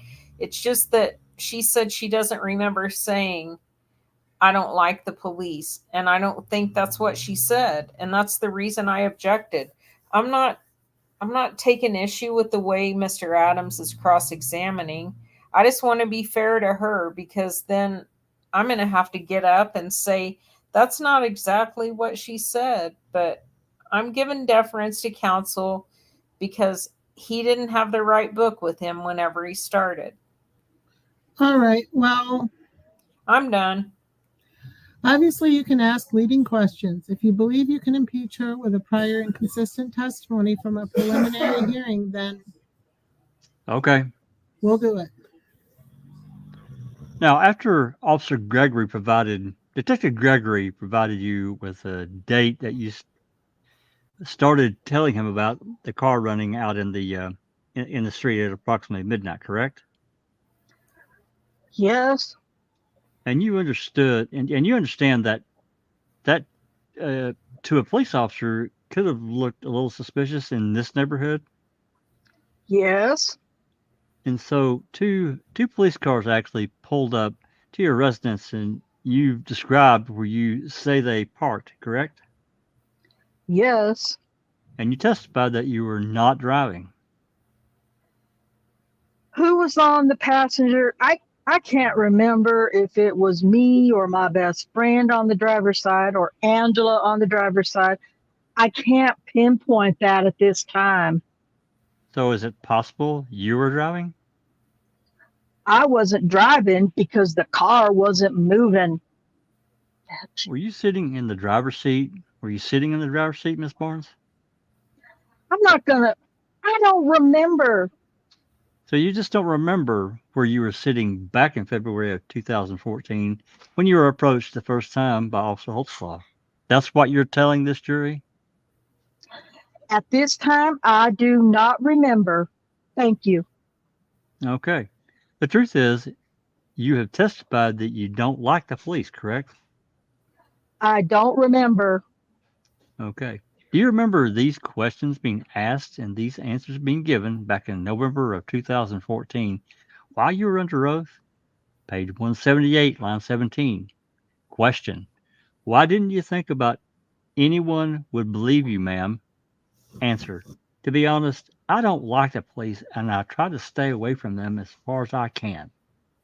Do you recall those questions being asked and those answers being given while you were under oath in a previous proceeding? Repeat that again. Yeah. Yes. Do you recall these questions being asked and these answers being given while you were under oath in November of 2014? Question. Line 17. Why didn't you think anybody would believe you, ma'am? Answer. To be honest, I don't like the police, and I try to stay away from them as far as I can. Do you recall those questions being asked and those answers being given while you were under oath? I don't remember. Now, in regards to what actually occurred on this event, is you're sitting in the driver's seat and you had a friend with you, correct? An adult friend? Your Honor, I think she's testified that she doesn't remember if she was in the driver's seat or not.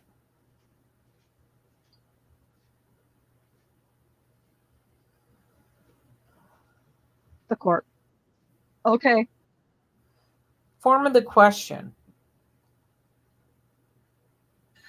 Sorry, I was muted. All right, ma'am. Do you remember? No, I don't. Did you have a friend with you? Yes, I did. You were both taken out of the car and told to sit in two different squad cars, correct? Yes. Your friend sat in one squad car and you sat in Officer Holtzclaw squad car, correct? Yeah, I sat in Spike's car. Okay. Is that what you want to refer to him as? Spike? Oh, yes. Okay. I don't know why he did this. I Oh, would that makes never, me ever. so mad. I cannot believe he would let this happen. Anyway, line 5. Okay. So you sat in Spike's car and you would admit that Ugh. you had no driver's license and he knew that, correct? Oh, yeah. You also had some warrants out for your arrest, didn't you? Yes, sir. Well, is that not significant or serious to you? Yes, very serious when I have children. Well, then tell the jury what you've done about it since Spike found out you had all these warrants. What I have done about it since. Yeah, what have you done about it? Well, right now, jury, I have not paid anything toward them. We have had it hard since the situation has occurred. We've had to move. We had to hide our identity. We have had to live with different people since the incident of me going through what I've been through with Spike. I have not, I do hair. I have not actually, I lived the life in a shell. So I don't, my theory in my mind was that I don't know who's working with him. So when I moved alias. So you blame Spike for you having to move, correct? It wasn't no telling what else he would have did to me or my children. Oh gosh. You blame Spike for having to move from Oklahoma City, correct? No, I didn't move from Oklahoma City at that time. You testified under direct examination that you moved out of this residence at 15th and Jordan because of the activities of Spike, correct? No, I moved. I shut my house down. I didn't move. The rent was still paid. When the incident happened with Spike, my sister came from Texas to die down the fire to make him think no one lived there anymore. I returned back in Oklahoma City. Wow. Okay. So what you testified on direct examination wasn't true then. Is that what you're telling this jury? Rephrase your question. What you testified to this jury under oath on direct examination, are you telling the jury was not true? On which part? On the part where you said that you had to move from Oklahoma City because of Spike or Officer Holtzclaw. I said I moved. I shut my home down. I made it like I didn't live there no more. My sister came and got me, went to Texas. I returned back to Oklahoma. When I returned back to Oklahoma, that's when the detectives contacted me. I was still living in the home. My name was still on the lease. I just shut it down like no one lived there. Maybe he would stop messing with me. So you were in hiding. From him. Okay. So it had nothing to do with your drug activities, correct?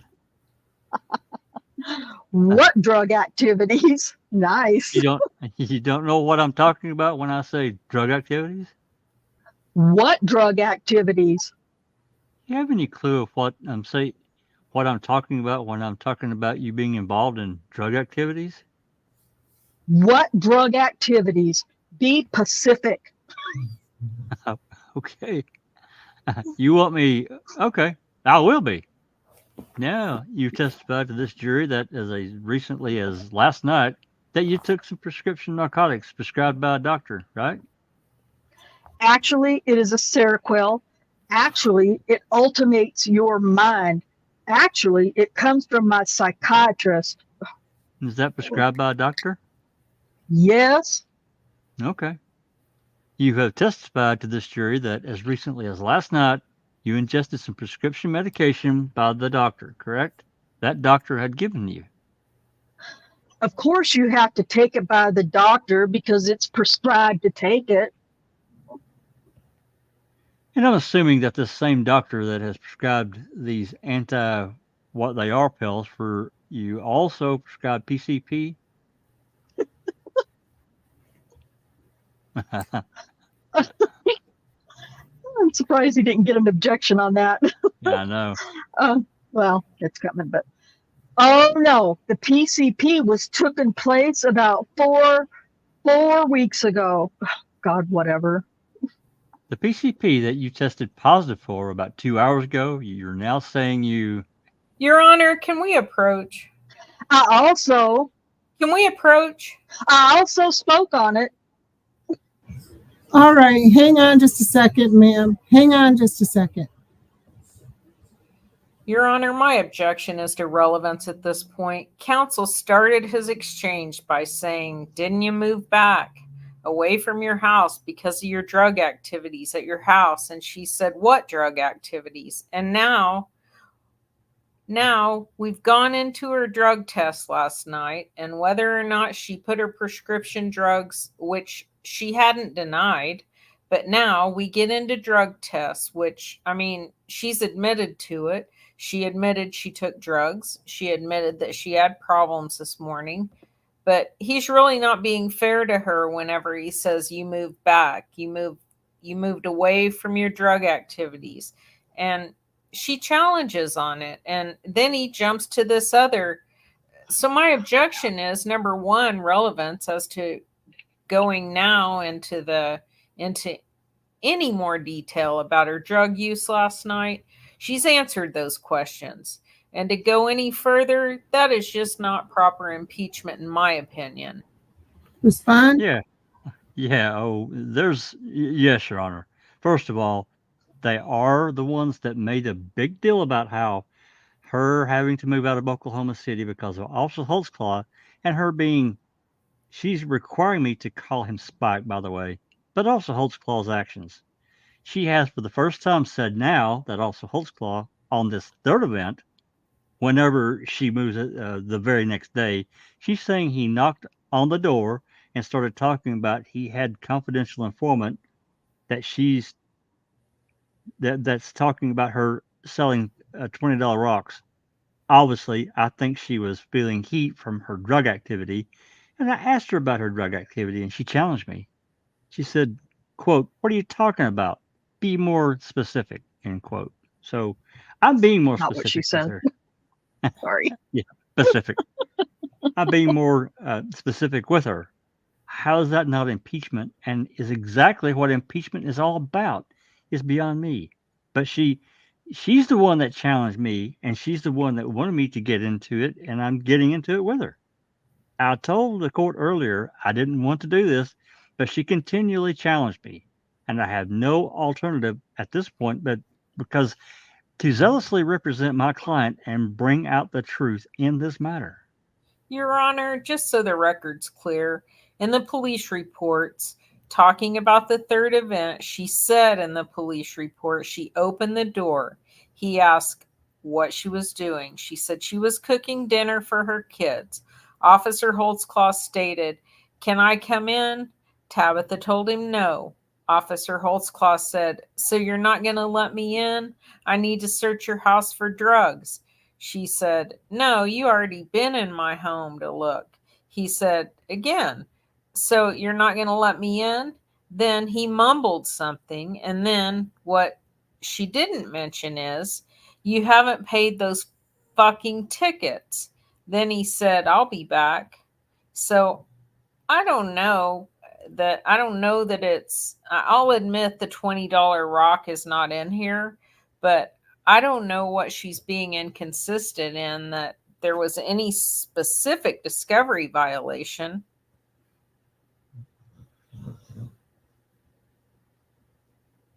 You might be muted. Well, I'm not concerned about a discovery violation, but is your objection to relevance? Yes, sir. All right, overruled. Wait a minute. Hold on just a minute, Mr. Adams. I'm concerned with discovery violations. That's just me. Oh, yeah. All right, go ahead. Sorry. Line 8. Miss Barnes, we're talking about your drug activity, and you told us about the prescription. We're talking specifically just last night, correct? What about last night? You want me to ask you about what happened last night? Are you wanting me to do that in front of this jury? That's your job. Do what? That's your job. Oh, Okay. boy. Well, last night the state of Oklahoma put you up in a hotel room over on Meriden, correct? Uh-huh. Is that a yes? Yes. Before you went over to the hotel, you went over to a relative's house for a barbecue, right? After you got out of court. No, I didn't. Relevance, Your Honor. All right, overruled. Go ahead. So you deny that you went over to a relative's house and you had any barbecue yesterday afternoon, correct? Actually, we went over to my brother's house, who's not a relative, little bitty ribs here, purchased from the store, little bitty potato salad, and baked beans for his mother. After you left there, you went and checked into a hotel over here on Meriden by the airport, right? Yes, sir. Okay. But while you're over there on Meriden, It's Meridian. Well, I'm sorry, Just so Meridian. you know. That's all right. Yeah, oh, yeah, Meridian. Yeah. For all the Oklahoma people watching. Freaking out like, it's Meridian. Well, no, no, we was already checked in, sir. Okay, so you've already checked in. Then after you left your brother's house, you went back over to the hotel, right? Yeah, to feed my mother. To feed your mother. Yes, sir. Well, then you traveled all the way back last night over to 27th and Kelly. Ooh. Just for those who aren't familiar, drug area.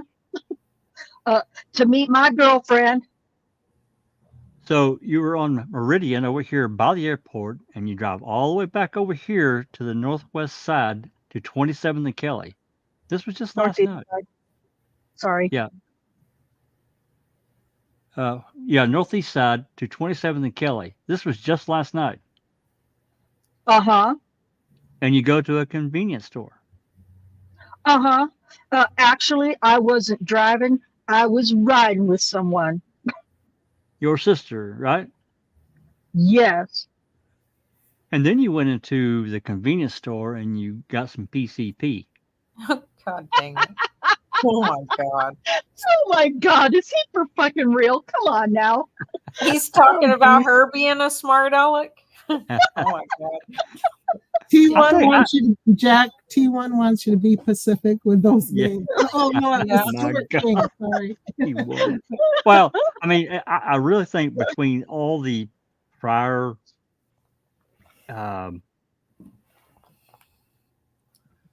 occasions with her, I think he's just fed up with her. I'm talking about Adams. I think he's just completely put out with her and her smart ass answers, and she's probably glaring at him at the same time, and we can't see that. Listen, that is not my fault. If you guys, I am in full thespian mode over here.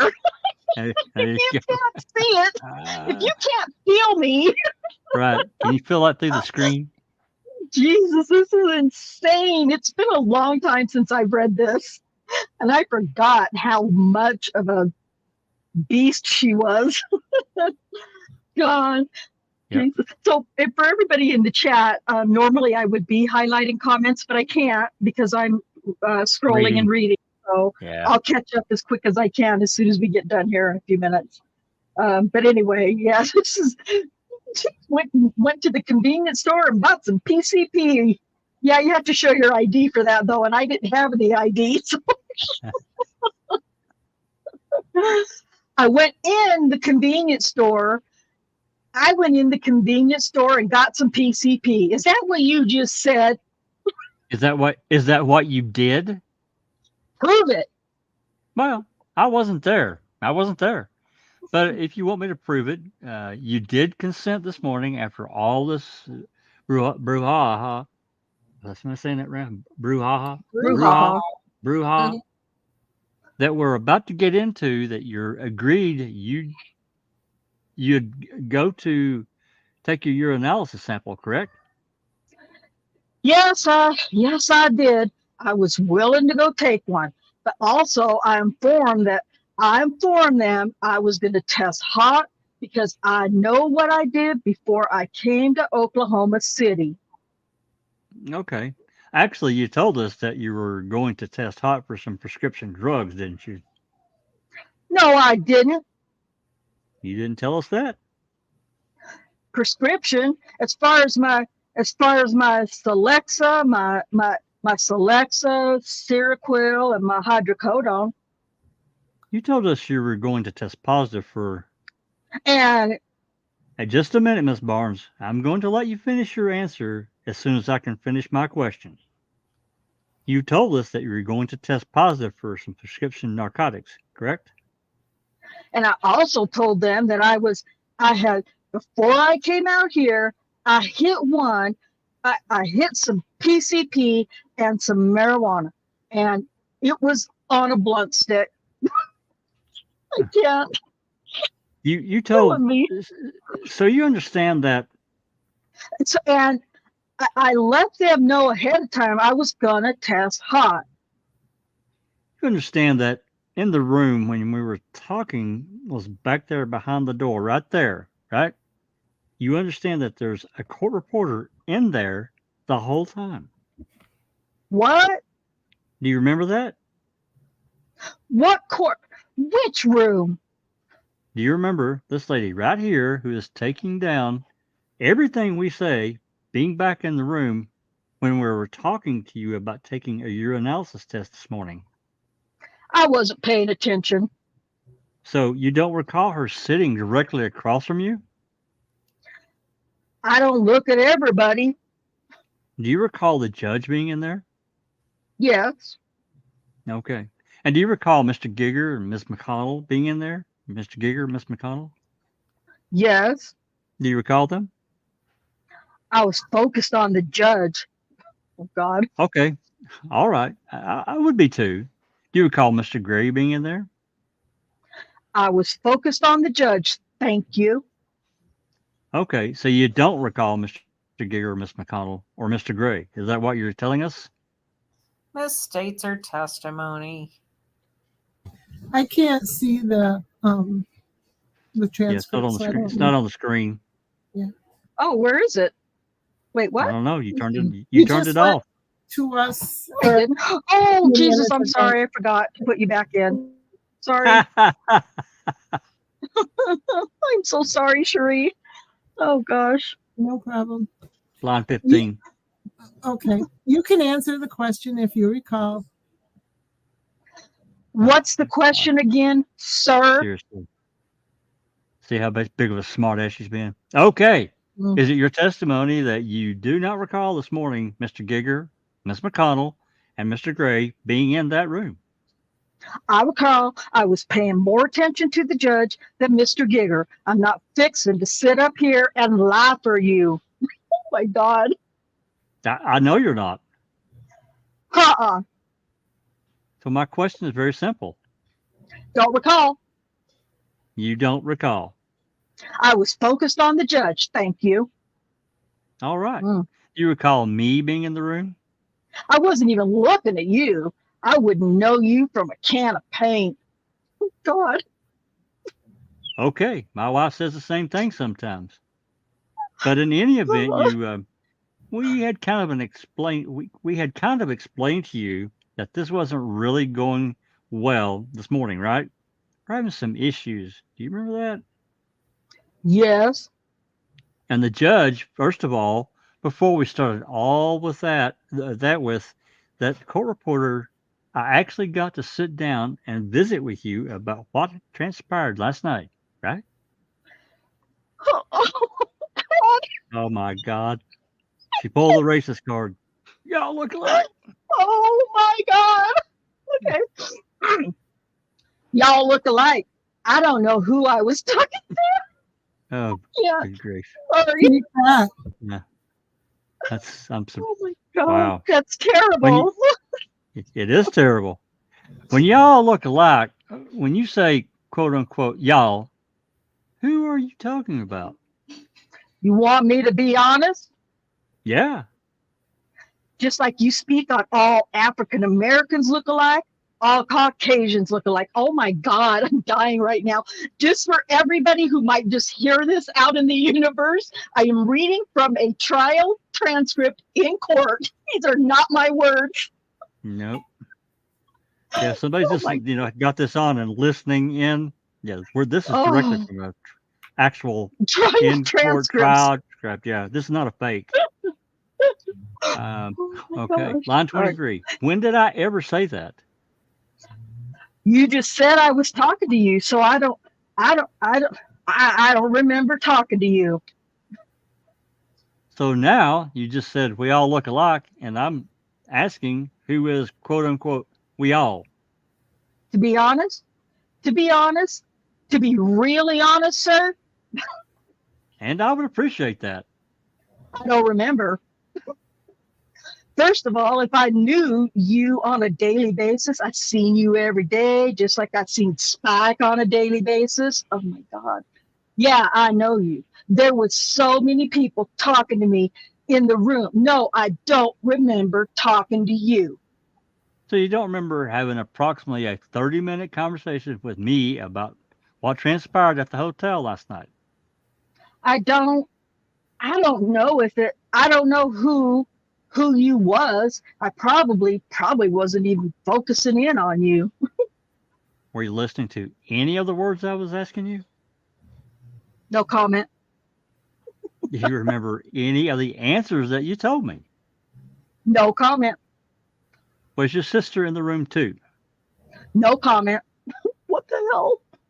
Judge, I would instruct the court to have the witness answer the question. Ma'am, you need to answer the questions. On which one? Any question. If you know the answer, you need to answer it. If you don't know, you can tell them you don't know. I was upset at the time this morning. Me and my sister had incident. I was in my feelings, so I don't recall. Feelings. Okay. You understand this just took place probably 4 hours ago? When my mind, I've been through a lot in my life, and when my mind drifts off, or it's a lot of things that I do not. Thank you. Can we get back to that PCP? Seriously, she is so hammered, dude. Miss Barnes, I'm not trying to make light of this situation. It's very, very serious. I know it is. Just the lady And who's reading my part can't keep her shit together. And the allegations you made against Officer Holtzclaw are life challenging. You understand that? What do you mean by that, sir? We're not playing games in here. Oh, no. Well, then I want you to really focus and attempt to answer some questions, okay? And be truthful about it. Can we do that? Oh, yes, sir. So going back to last night and what all transpired, after we talked to you this morning and the judge had an opportunity to talk to you, you agreed to take your urinalysis test, correct? Yes. And upon that, you told us you were going to test positive for some prescription narcotics, and also you were going to test positive for marijuana, correct? That's not all I said. Okay. You understand again that the court reporter was, you don't remember, do you? You don't remember the court reporter being there.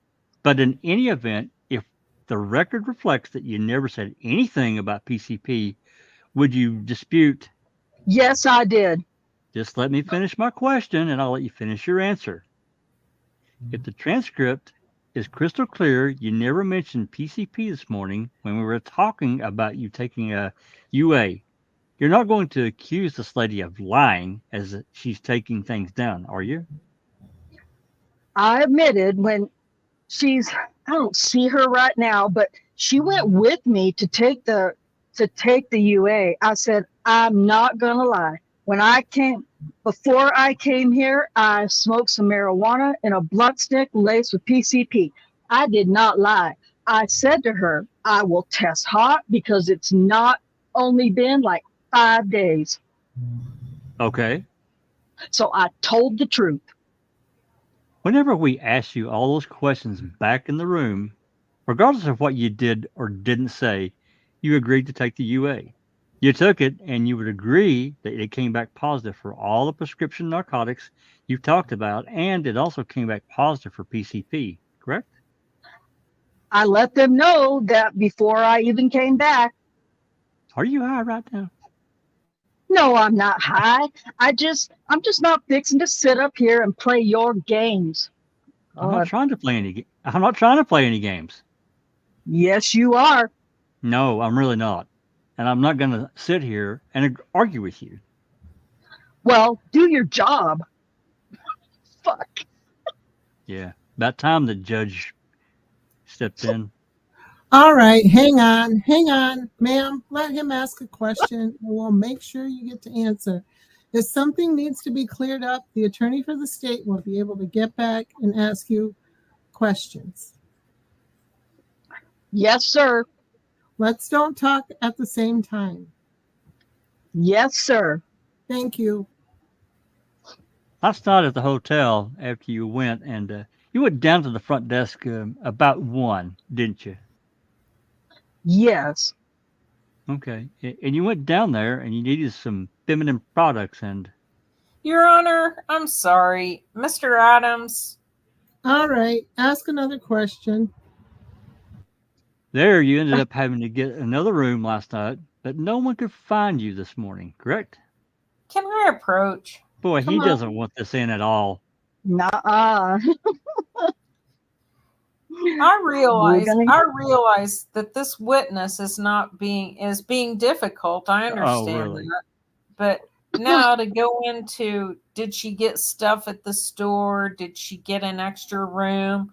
Did she do those things? Quite frankly, aside from when she may have ingested drugs and when she didn't, those things I don't believe are an issue. We asked the sister, and I know the court wasn't in there when the sister was in there, but the sister essentially confirmed in general the things that happened and the charges to the state and how the miscommunication occurred. I just don't see how it's relevant as a completely collateral issue as to her competency to be testifying right here Oh my and her God. ability to remember what happened with this detective.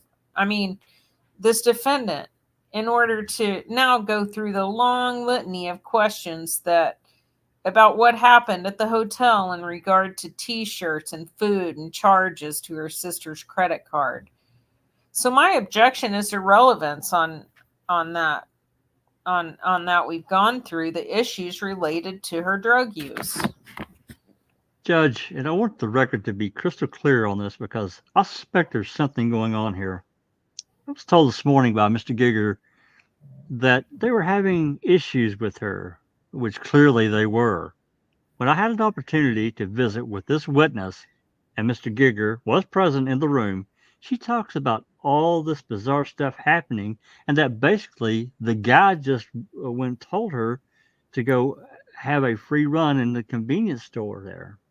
What I suspect, and then I was told that Mr. Ryland and an investigator were going to get to the bottom of what happened. And I've kept asking Mr. Gieger and have been told that no one has been out there yet, and they don't know exactly what happened. What I'm reading between the lines in this is that she helped herself to a number of items, and somehow, meaning a larceny or some sort of shoplifting, is the way that's what I think probably happened here, and that's all kind of blown up, and now we're trying to keep it quiet. This is certainly relevant to her credibility and to what's going on in this case. But again, I have requested this since all this started for any information of what happened out there. And I keep being told that people are going, but they don't know yet, and they don't know yet. And now we're at 3:20 in the afternoon on a Friday, and I still haven't heard the official version of what the other side has said happened out there. It was something more than simply she got a bunch of stuff and then charged it, because she was saying that they weren't even scanning the price codes, or they weren't. And he was writing down some numbers, but not all. So I took that to believe. I believe that the management at the hotel is going, as alleging or was alleging until somehow something else happened. But I believe that they're probably alleging that there was theft occurred out there, and that is something that is extremely important in regards to what's going on. Do you want to respond? I'll respond, Your Honor. First of all, I don't know why. I know nothing about the hotel making a complaint about theft. I've told Mr. Adams what I know as what has been told to me. I've been in this courthouse and dealing with this witness all day long. I've not gone to the jail, to the hotel. All I was told is an investigator's trying to try to figure out what's going on. I have no control over who goes or when they go. But quite frankly, there's no basis to insinuate something's going on here, nefarious, between me and the hotel and trying to cover up a reported burglary. I can ask the detective to run Varuna right now. Let's see if a police report's been made by this hotel, but I'm unaware of it. Well, this is the deal. I'll let you go into that. She got another room. She was by herself about where she, that she was missing or whatever the deal was. But I don't want to go in. I'm not going to let you go in about a T-shirt or food or any of that kind of stuff. Okay. At about approximately 1 in the morning last night, you got another room there at the hotel, correct? For me and my daughter, for me and my 15-year-old daughter and her 12-year-old sister and brother was arguing over the bed situation. So is that a yes? Yes, sir. And then this morning they couldn't locate you until later, correct? Your sister was looking for you and could not locate you? My sister was asleep, so she did not know. She did not know that you got another room. She did not know what room number. I didn't inform her. When I called her phone, it went straight to voicemail. So starting in reverse order of your contacts with Officer Holtzclaw, you state that the last contact you had with him, you can't recall the day, but it's the day before you moved or boarded up your house to leave Oklahoma City, correct? The day, yes, he spoke with my mother on the first day. First day. My sister, Gloria Marie Booker, came, and when he told my mother, come down here and get her, then my mother had stated to him that she was blind, but she would send her daughter. I'm just trying to establish the time frame. Although you don't know the date, I'm trying to start with the last time you ever saw Officer Holtzclaw would have been the day before you moved from Oklahoma City or boarded up your house and left, correct? Yes, that's the day he wants to come in and have sex with me. Oh my God. I thought he was looking for You drugs. guys, I can't. Oh, This, I know she's so far she's in out. bad. This is bad. She's so far out in Pluto land. Anyway, all right.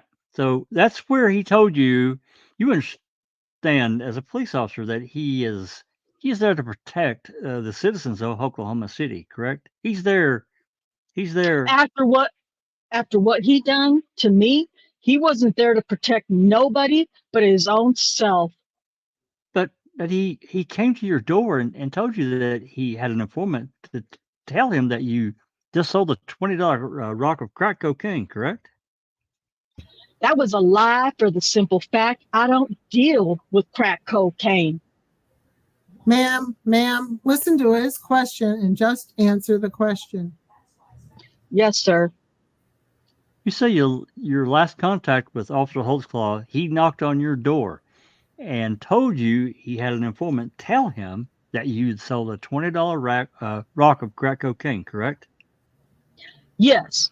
Would you like me to answer the question now, sir? That is the question.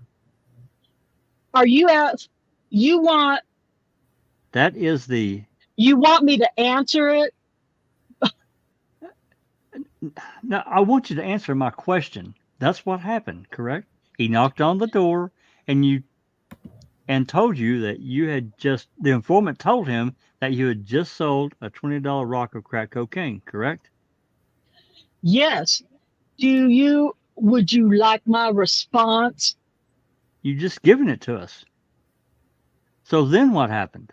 No, no, no, no. Hang on. You answered his question. If the state thinks they need to follow up, they'll do that. They'll do that later. Just answer the question. And then you deny him entry, correct? I deny him what? You will not let him enter your home. No, not to come in and have sex with me. So on the photograph that Mr. Gieger put up there, the door was open and the glass door was open, correct? On which time? Just like that. When? When was this? When was what? Uh, Is that your house? yeah, that's my house, but I mean, Look, I'm trying to give a visual picture here of what you're saying occurred. okay, well, that's not a good picture, sir. That's not a good picture? No. What would be a good picture? I'm like, I don't know which part of the house that is. Oh my Holy God. Shit. Oh my God. She is so This is baked. bad. Yep. Yeah. Well, could that Wait a minute. possibly be a front door? Wait a minute. There's the stairs. The door is open. What's the question, sir? Does that help you? That's my stairs and that's my door. Yes, sir. Under your testimony on this last time you see Officer Holtzclaw, you said that the glass door was wide open, just like it is in this photograph. Yeah, because the lock broke. Okay. But was it open? But it was open. It was just always open. Oh my gosh. Okay. And your door, you opened it to talk to Officer Holtzclaw, correct? Yes, I did. So it looks like the picture that I'm depicting up here on the My door was not. it looked like Exhibit 401, correct? Nope. Okay, why not? My door was not open all the way because when Spike entered my house, when he came up to the stairs, when I looked out the window, seeing him coming, he walked up that screen door was not open. Oh my God. I thought was the screen door when you testified. You're talking about at this time. I'm not trying to get, you're showing me. Hang on, ma'am. Go ahead and ask a question and listen to his question. Wow. When you testified on direct examination specifically, Mr. Gieger, this man right here asked you if the screen door was open when Officer Holtzclaw saw you on this last time. And you answered yes. Is that a fair statement? When he came up to my house, Yes, when Officer Holtzclaw, on this last occasion that you ever saw him, that he comes up to your house, you said that the screen door, this screen door right here was open as it's depicted in this picture. And you answered yes. Do you recall that? okay. When he came, Okay, either. Ma'am, do you recall that? Do you recall that? Just answer the question. I think even this dirty judge is getting annoyed. I'm sure he is. Yeah. That the screen door was open. That the screen door was open, or that you told Mr. Gieger that it was open. Either one. I'll take either one. I'll pass on that. She's already been told she's got to answer. Okay. All right, ladies and gentlemen, hold it down. So even the I gallery's thought like, Billy was what laughing. the Yeah, what the freak's going on with her? everybody's whispering. Yeah. Oh man. Uh, but my front door was shut. Okay. So this door was shut when Officer Holtzclaw, Knocked on it. when he knocked on it, you opened it. Yes, I did. So did it eventually during this last contact with Officer Holtzclaw look like Exhibit 401 where it was open like that? When I can't, my door was shut. The main door was shut. Right? He knocked on my door. And then you opened it. I peeked and opened my door. Do what? I, I halfway opened it. Okay. Like that. I passed. I don't know how big it was open. How many passes are we going to get here? If I can't answer your question, sir, wow. Okay. So what you've testified to is Officer Holtzclaw approaches the door and you kind of open it however you opened it. And he tells you that an informant had just told him you sold a $20 rock. Uh-huh. And he wanted to come in. Your is that a yes? Yes. And he told you that he wanted to come in and search your house. Yes. And you told him that he was not allowed to come in. Yes.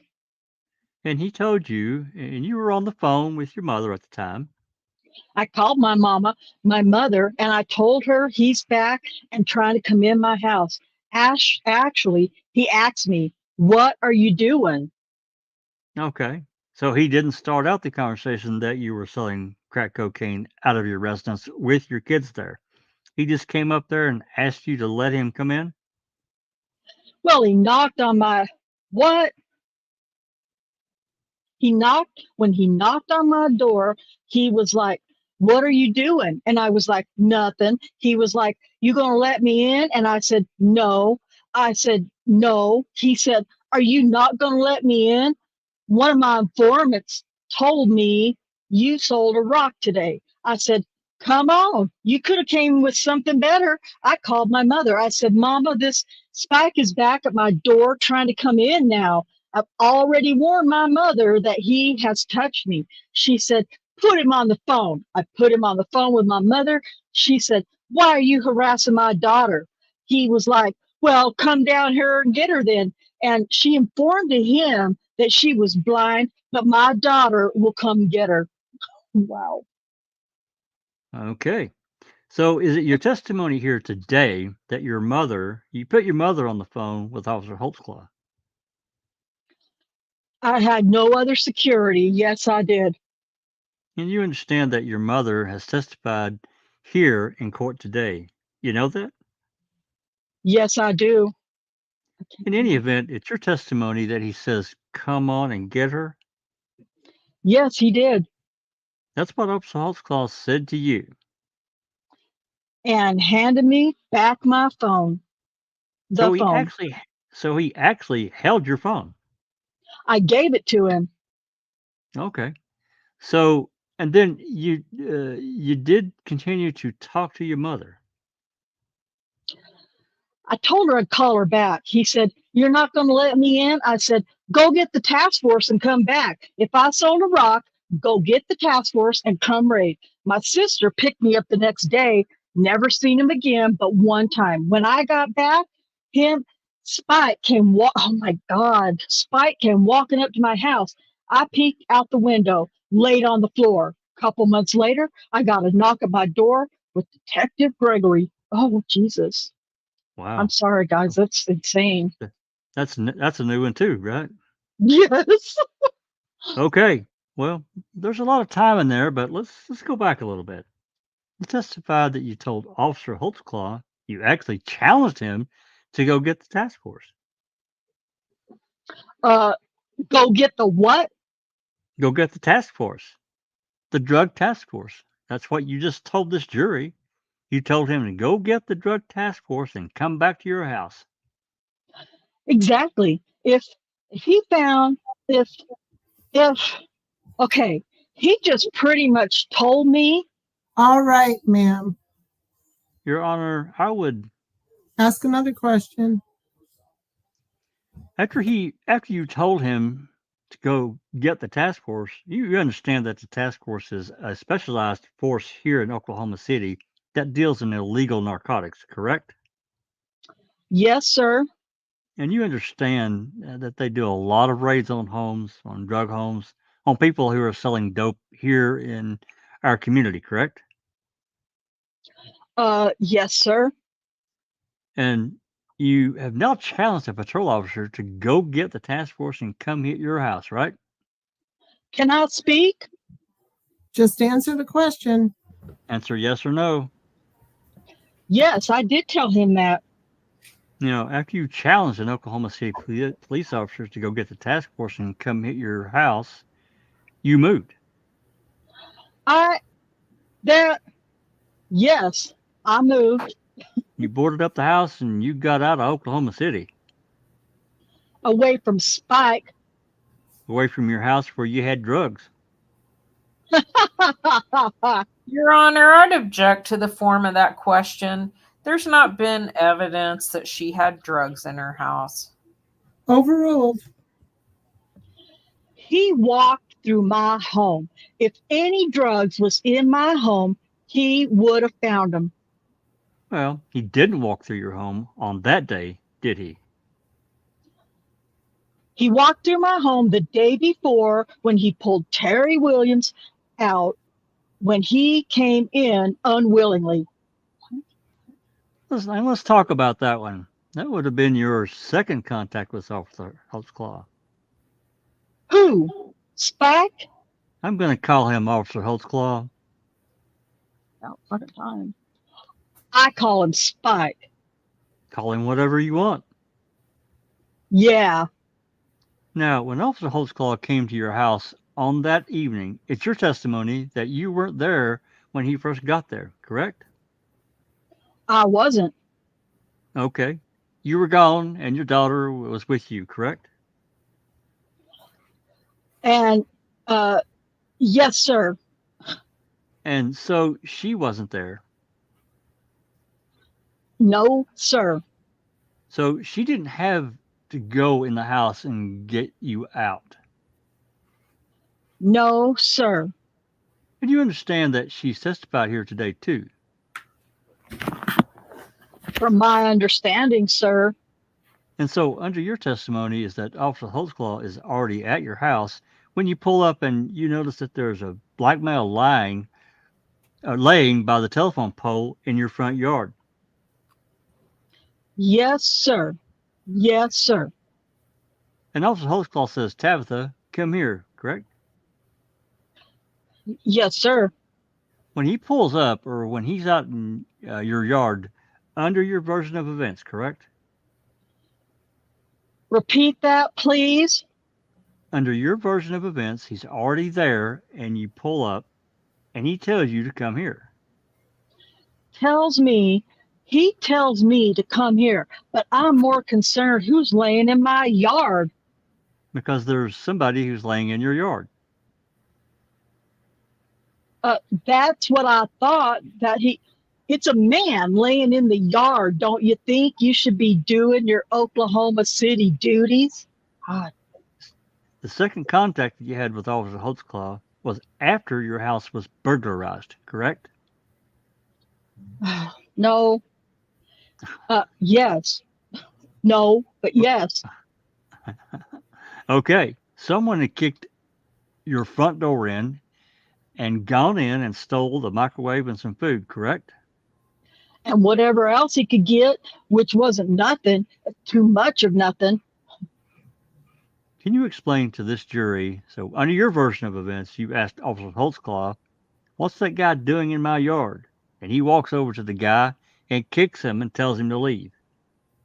Yes. And the guy leaves, correct? Yes. Then what you say happened is he asked you to get in his car and he's again talking to you about your whether or not you've got warrants taken care of, which you hadn't, correct? He, You had not taken care of your warrants, and he was just talking to you about that. oh, yeah. Okay. Then he starts asking you about narcotics or drugs, correct? If you had any on your body, on your person. When he put me in the back seat with that $20 bill, yes, sir. Wow. And you told him that you didn't. And although he didn't ask you to show you your breast, you did, correct? Rephrase that question, please. Yes. As you're sitting in the back seat of the squad car, you've testified on direct examination that Officer Holtzclaw asked you if you had anything on you, any drugs, and you told him no. He asked me to show him. He asked you to show him, and then you lifted up your shirt, exposing your breast to him, correct? Yes, He didn't touch you. not the second time. I had on black tights. Okay. Lifted up my shirt and he didn't touch me because I had on black tights. He looked in my private part. I did not have on any panties. We're not there yet. On the blouse, it's your testimony that you, without Officer Holtzclaw telling you he wanted to see your breast, you showed them to him, correct? Which time? Which time, sir? We're on the second time you ever allegedly saw Officer Holtzclaw. Okay.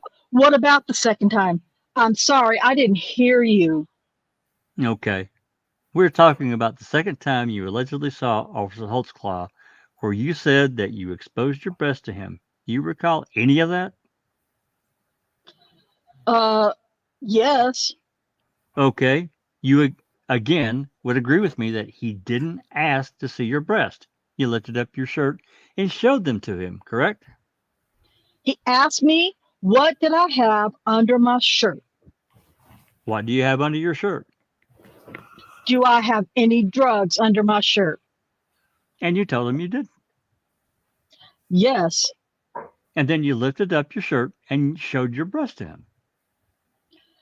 It wasn't, no. He was like, let me see. Okay. Let me see that you don't have any drugs underneath your shirt. Yes, sir. And then you lifted it up. And you say today that you had a bra on, correct? Yes, sir. Okay. Do you recall previously testifying you didn't have one on? I had one on that time. First time, I did not. Do you recall testifying before that you did not have a bra? Do I recall? Yes. No. In any event, you lifted up your shirt and you exposed your breast to Officer Holtzclaw, correct? Yes. Okay. And my pants. And we're going to get there. After you finished that, he asked you, do you have anything down there, correct? Drugs. Drugs. You're still sitting in this in the police car. If this is the seat, it's your testimony. You're sitting like this, correct? Outside the car. Are you sitting in the squad car seat? Or are you on the seat? Is your bottom on the seat? I'm in the back seat. When they get ready to let you out, you know, your feet go out that way. And that's what I'm saying, or that's what I'm trying. This is the seat. Is this how you're sitting? No, turn your back to it. Are you like this? Close up, edger to your chair, like you're getting ready to get out the police car. No, like this. Does that look better? Right there. Uh-huh. So the back is to your back. What is? Man, that don't make any sense. The back, your back is to the back, police car's back seat. No, no. It's like I'm getting out. Like this. My feet was on the pavement. Oh, okay. Like this. On the pavement. No. No, you're wrong again. Okay. Okay. Judge, may I approach the witness? You may. Assume that this is the back seat of the squad car that you're sitting in. Show us how you were sitting. Witness complies. You get in the police car. You're back on far as this way. When it's time to get out, if you're behind the passenger seat, you're going to get out to your left. Behind the passenger seat, you're going to get out to your left. So I'm pursuing to get it out or to get out. He's in front of me. So if this is the seat in the squad car, it would go like this, correct? Nope. How would it go? I just showed you. Now, is it a bench seat where more than one person can sit back there? It's a regular police car that you've been seeing for centuries. My God, centuries, really?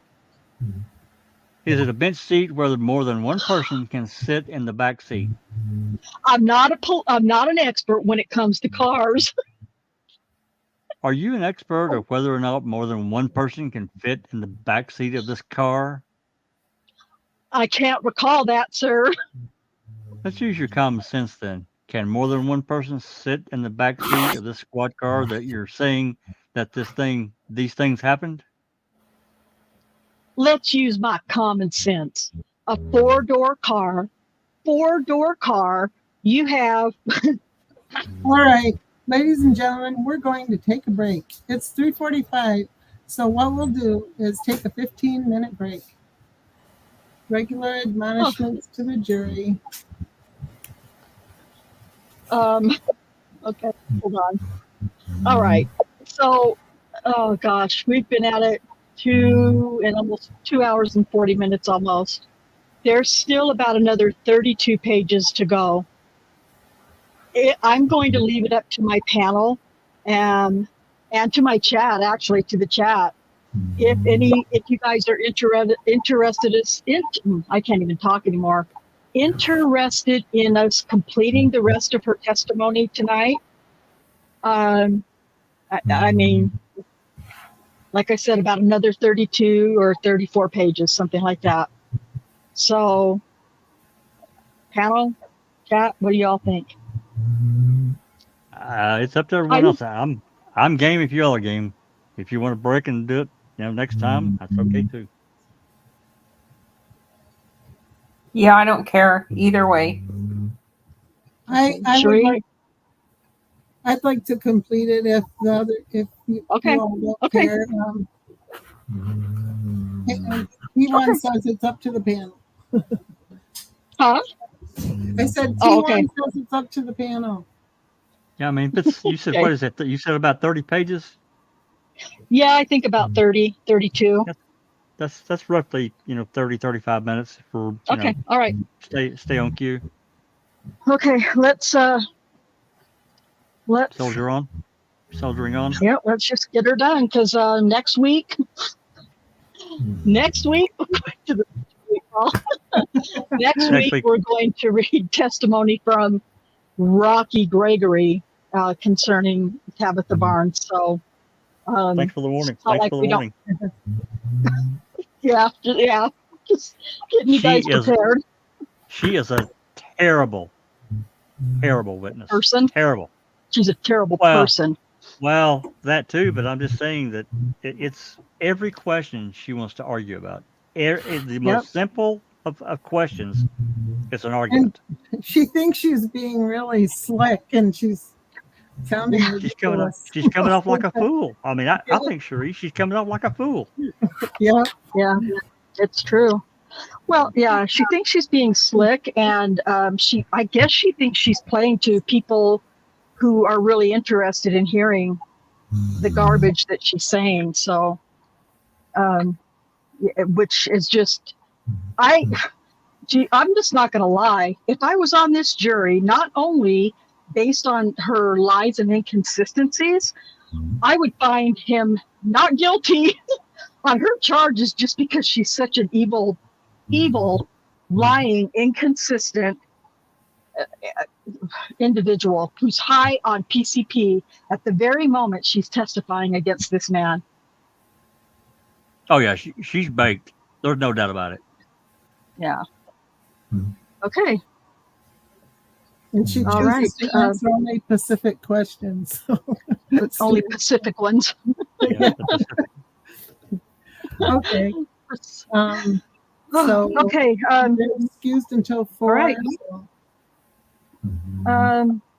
Okay. So yeah, go ahead. I'm not really. I don't even remember what happens after this, but go ahead, Cherie, and if you want to read from line 12. Everybody in the audience, have a seat. Don't get up. Mr. Holtzclaw, you're excused until 4.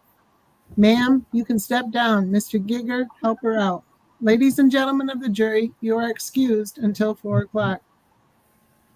All parties All right, take now all- till 4.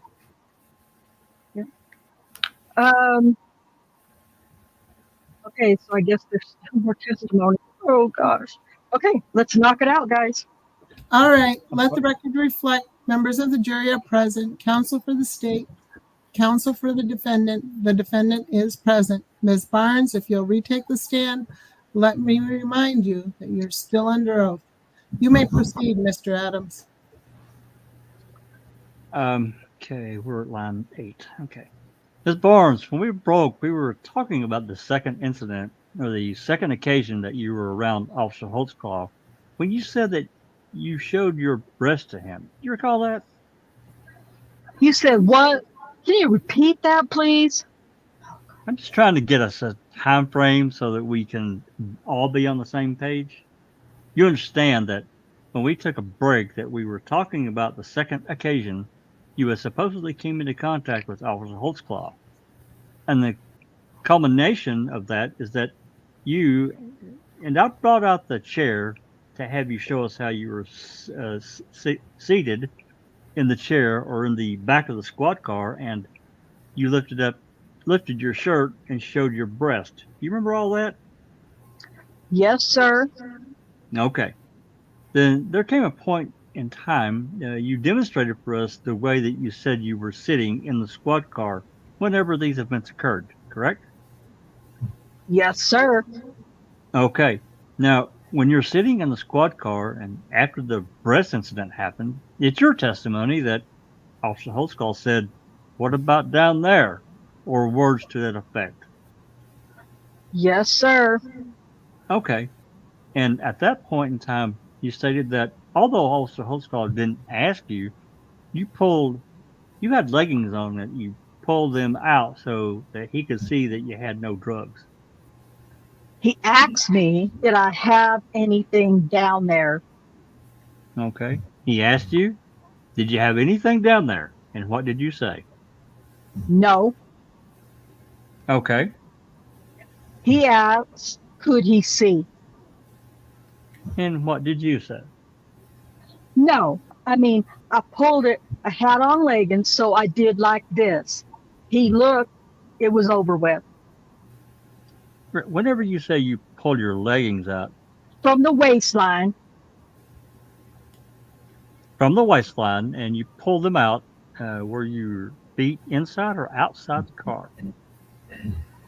oh, this answer has changed over time too. Outside. Okay. You recall talking to Detective Gregory back in August of last year, of 2014, wherein he asked you that very question, and you told him that your feet were on the inside of the car floorboard. I don't recall that. Okay. If I allow you to listen to an audio recording of that particular segment of the interview, could that refresh your memory? Sure. Okay. May I approach, Your Honor? Okay.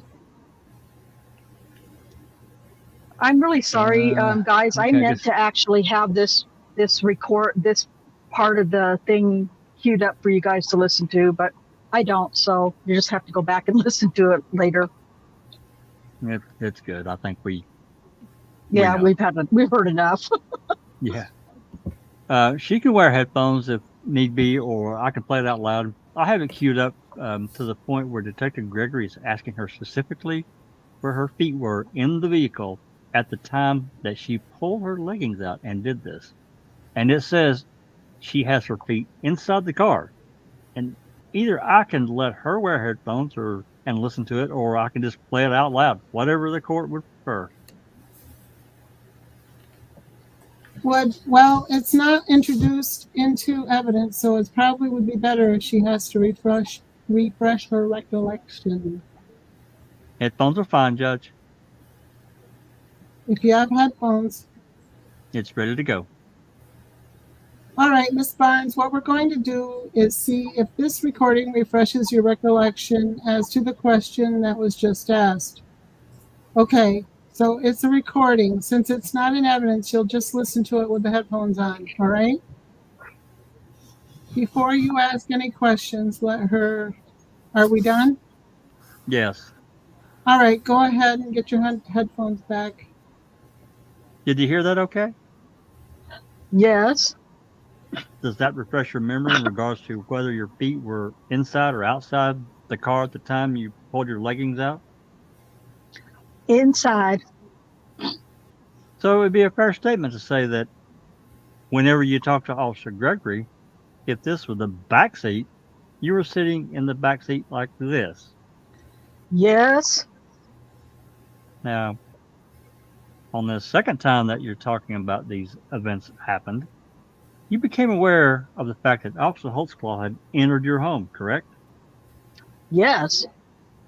And do you have any information or knowledge that Officer Holtzclaw had actually called it in as your door being wide open? Do you know anything about?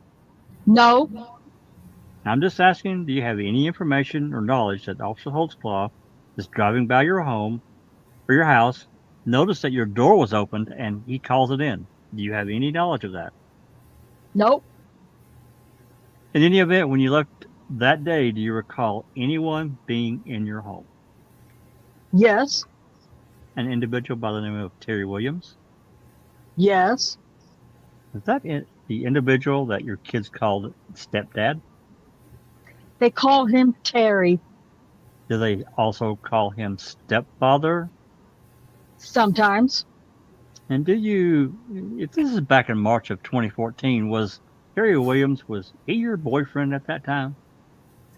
We was on rocky edges, so yeah, yes, I could say yeah. Sleeping in my bed, but we're on rocky edges. Yeah. Okay. Was Mr. Williams staying at your residence at 15th and Jordan at that time? No, he had his own residence. Often would he stay over at your place? Probably every other day, or he'll go home and come back. Quite often? Quite often? Was he staying there quite often? No, he has his own residence. In any event, it's your understanding that Mr. Williams was in the residence whenever Officer Holtzclaw was going through the residence or clearing that residence. Is that your understanding? Yes. Now, and you understand that Mr. Williams is a registered sex offender here in Oklahoma. Yes. And it's your testimony that you've talked to his probation officer before. Yes. And that she okayed Mr. Williams being around your minor children. Yes, he's able to be around minor children, his grandchildren. He cannot live by a park. I leave that a closing. Wait, what? Hold on. I got to start this over. I don't understand this myself. I'm starting over line 1. Yes, he's able to be around minor children, his grandchildren, and he cannot live by a park. I leave that a closing that statement. That makes no sense whatsoever. I know. Okay, and I think she just means she's going to leave it at that and make that her closing statement about the sexual, about the sex okay. boyfriend. I think Okay. that's what she's trying to say. She's edging up on her chair when she's saying it. Anyway. Okay.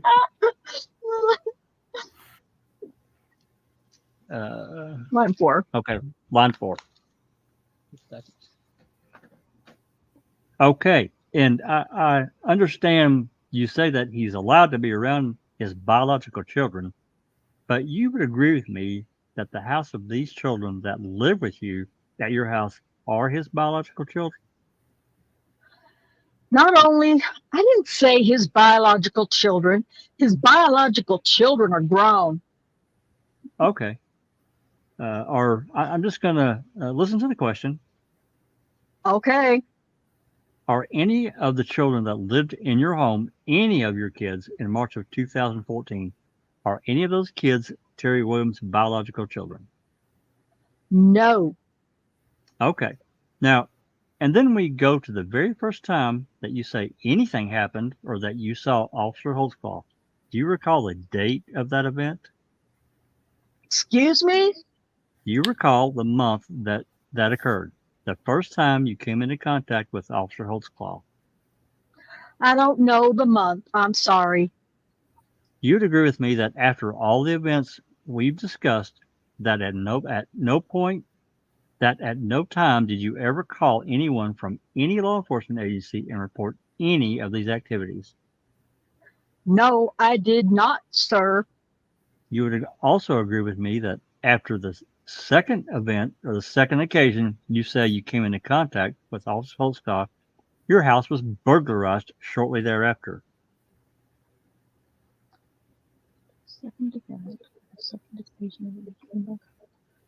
Oh, gosh. The first time or the second time? The second time that you talked to Officer Holtzclaw, or you came into contact with him, Yes. your house was burglarized the very next or that night, The next day. the next day. Yes, sir.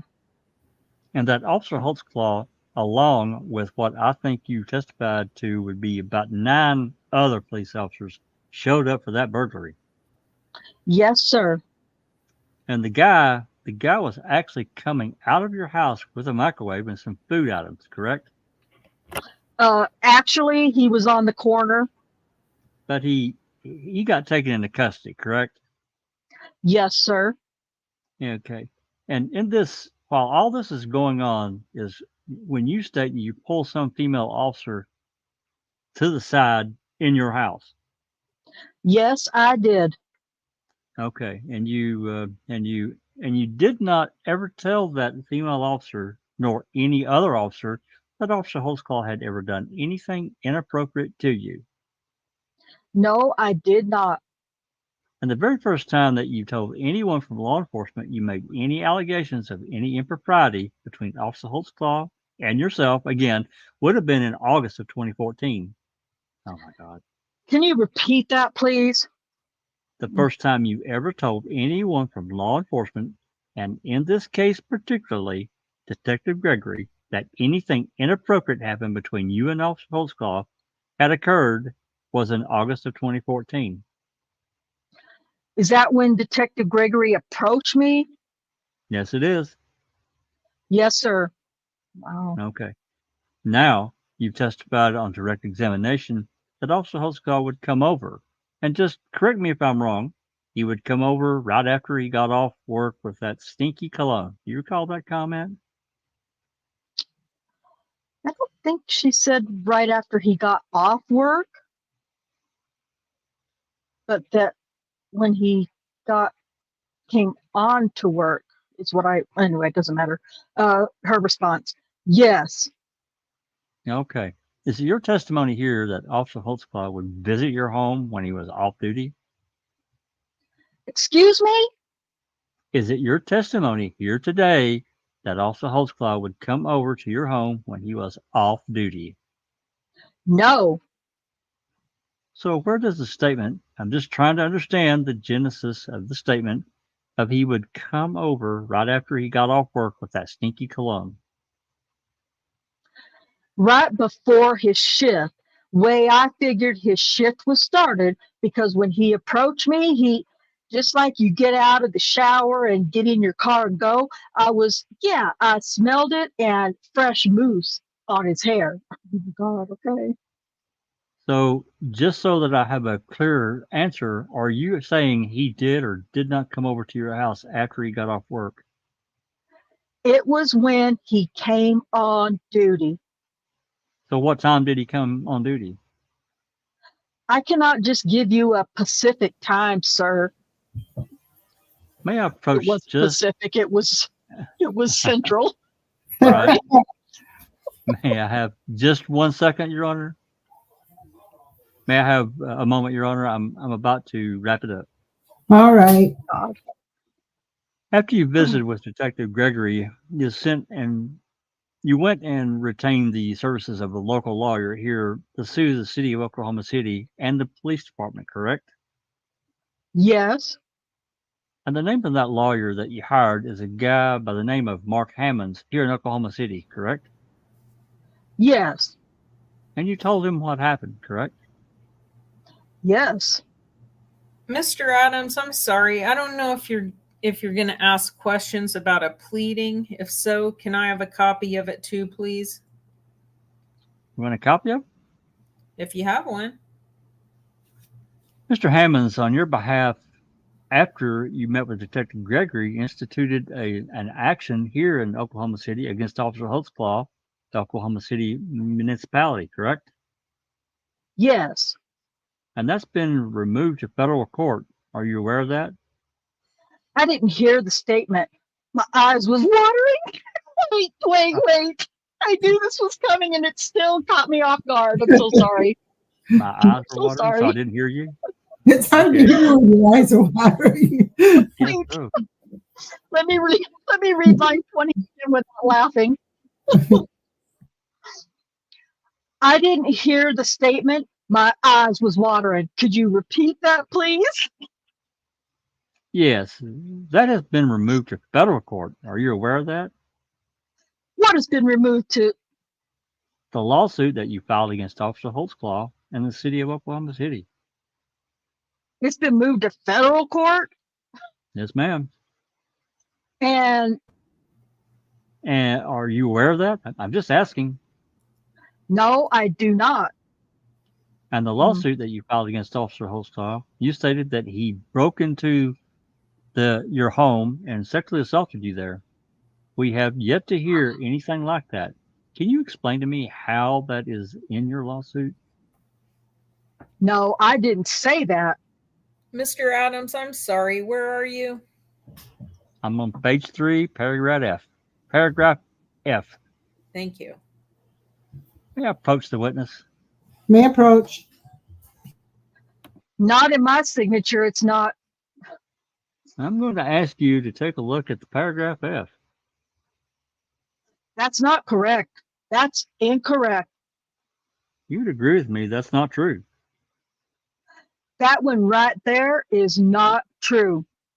You would agree with me that I did not state that correctly.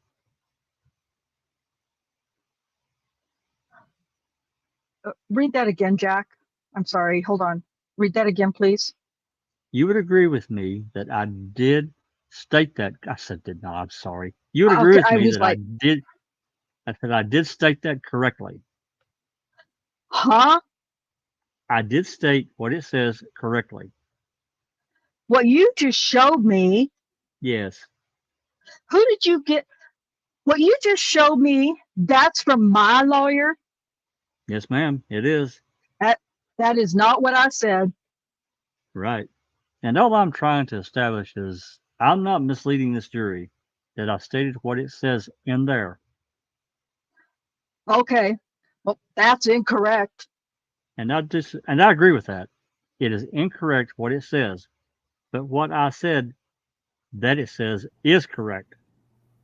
Your Honor, we'll stipulate if we can that's I don't know if she's following.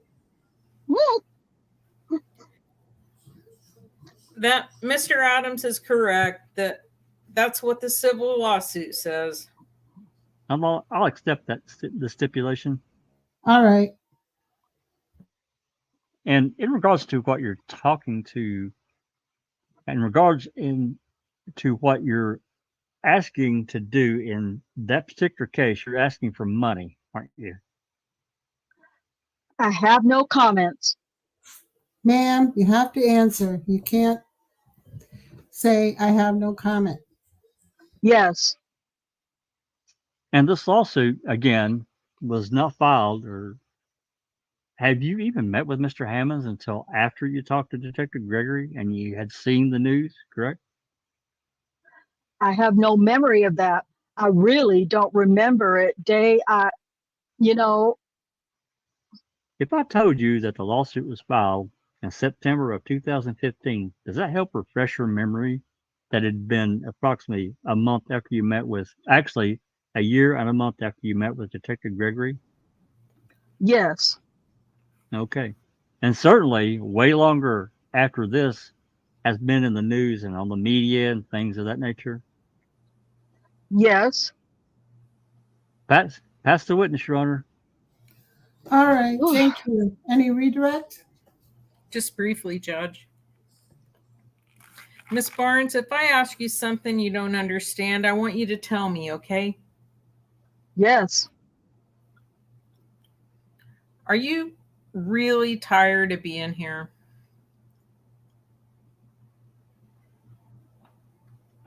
Judge, object. All right. Sustained. All right, ma'am. On the break, did I ask you to answer Mr. Adams' questions? On the break, did I say answer his questions? correct. Okay, and have you started trying to do that? Yes, I have. Okay. Will you agree with me that you were being sarcastic Sarcastic. with him before that? Yes, I do. Judge, I would just object to the form. All right. Overruled. You can answer. No, Were you no, being- no. Whoops. Did I read the wrong one? 17. All right. 17. Sorry. All right. Sustained. Okay. Were you being sarcastic with him before that? Object to the form, Your Honor. All right. Overruled. You can answer. Yes, Why?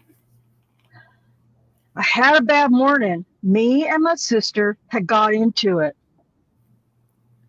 All right. Mr. Adams asked you some questions about whether or not you trust the police. Excuse me, whether or not you like the police. Do you remember him asking back when you were being sarcastic about that? Do you remember him asking you those questions? Oh, God. Yes. Wow. Okay, ma'am. Whenever Detective Gregory first started contacting you about this, did you trust him? No. Do you now? Yes. When Mr. Adams was asking you about whether or not you like the police, do you remember still talking about that? Yes. Do you like the police or do you not like the police? You want me to tell the truth? Please. I can't trust the police. I'm scared. On a certain extent, I don't. I'm not. I'm not going to say that I don't like the police, but I know that they are here to protect and serve justice. I feel in my heart you cannot trust every police officer. Two, agreed. Sorry. Do you trust some police officers? You don't. Me from speaking. Or do you trust some police officers? Some. A lot you don't, right? No, I don't. Sorry. All right. I'm going to switch gears now and ask you about this lawsuit that Mr. Adams was just asking you about, okay? Yes, sir. Okay. Do you remember how many times you met with attorney Mark Hammonds? One time. May I approach, Judge? Yes.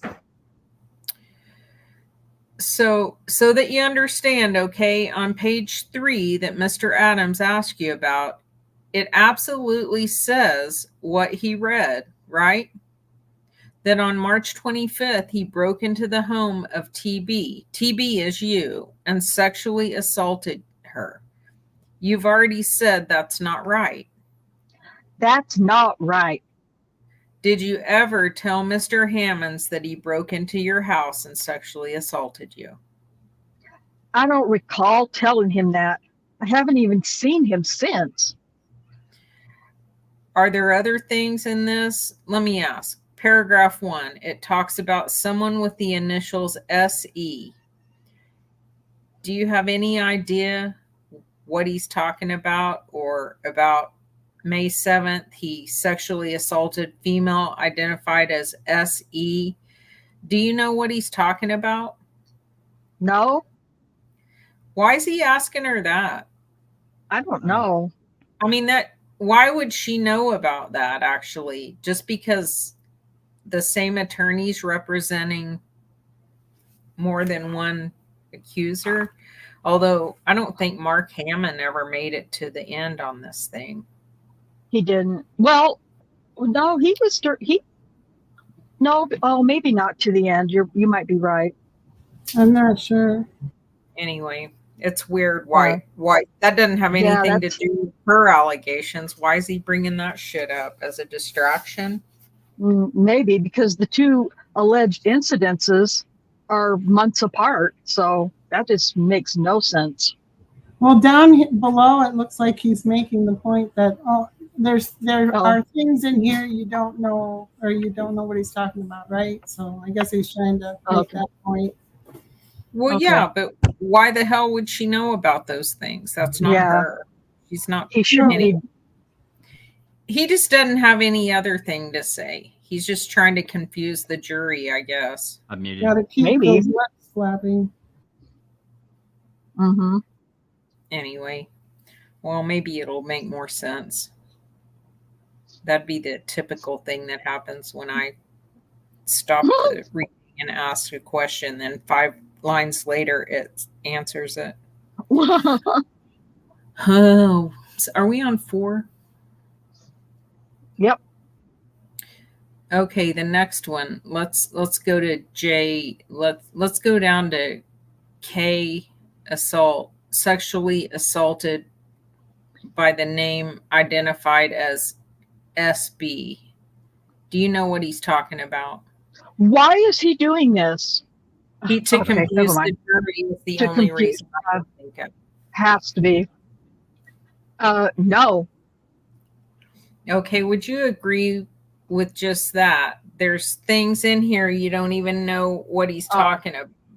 Oh my God. God. Yeah, but only that one thing had to do with her allegations that were incorrect in the petition. So, wow.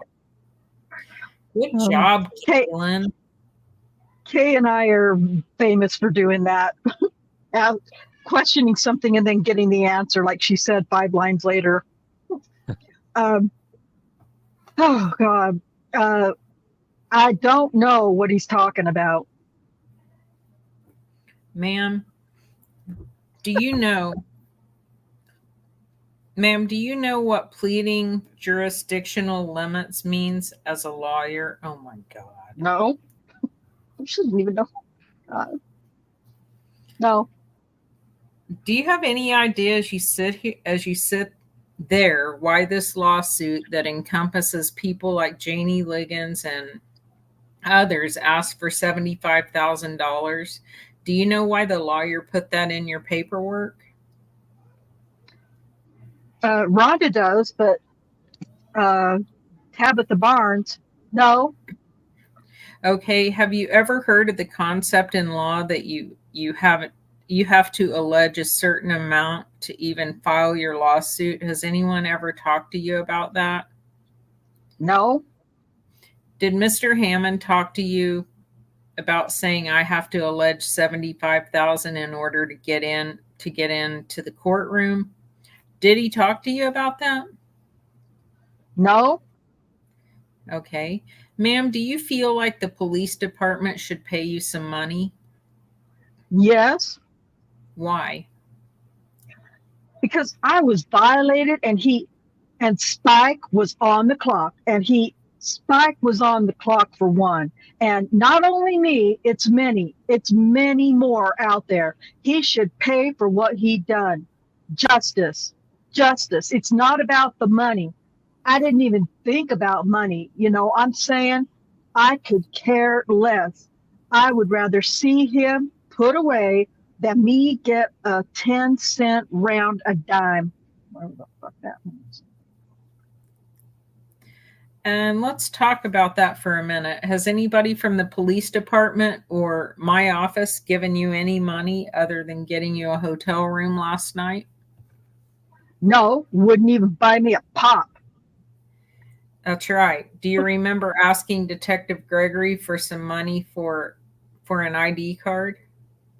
Yes. Would he give it to you? No.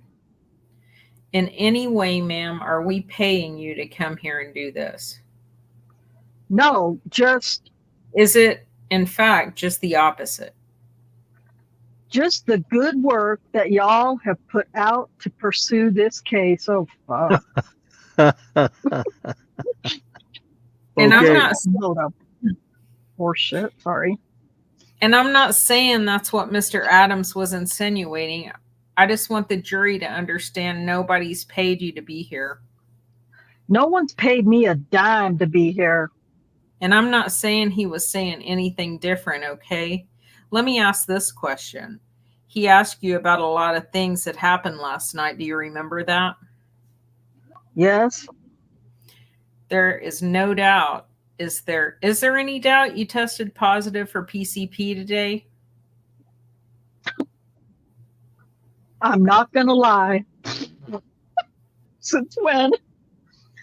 I know I was going to test positive for PCP because Well, let me ask you about that. Do you remember him saying, who did you tell and who did you not tell? Do you remember that? Who did I tell what? About testing positive for PCP today. Do you remember him asking you those questions? I told Listen to my question. an officer. Just listen to my question. Do you remember him asking you that? No. When he was asking you questions, he said, who did you tell about testing positive for PCP? Do you remember Mr. Adams talking to you about that? Yes. Okay. Do you see that police officer sitting right back there with the blonde hair? Yes. Is that who told you? Is What's that who his- you told? Oh, sorry. That makes more sense. Okay. Is that who you told? Okay.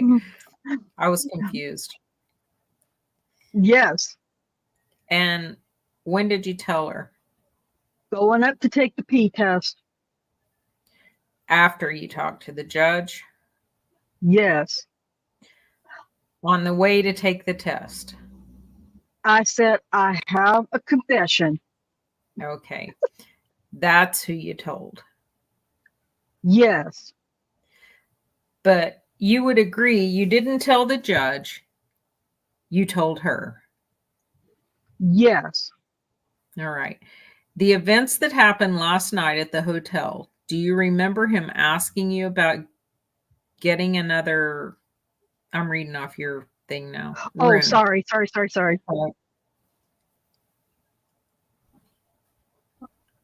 Okay. About asking him about you getting another room.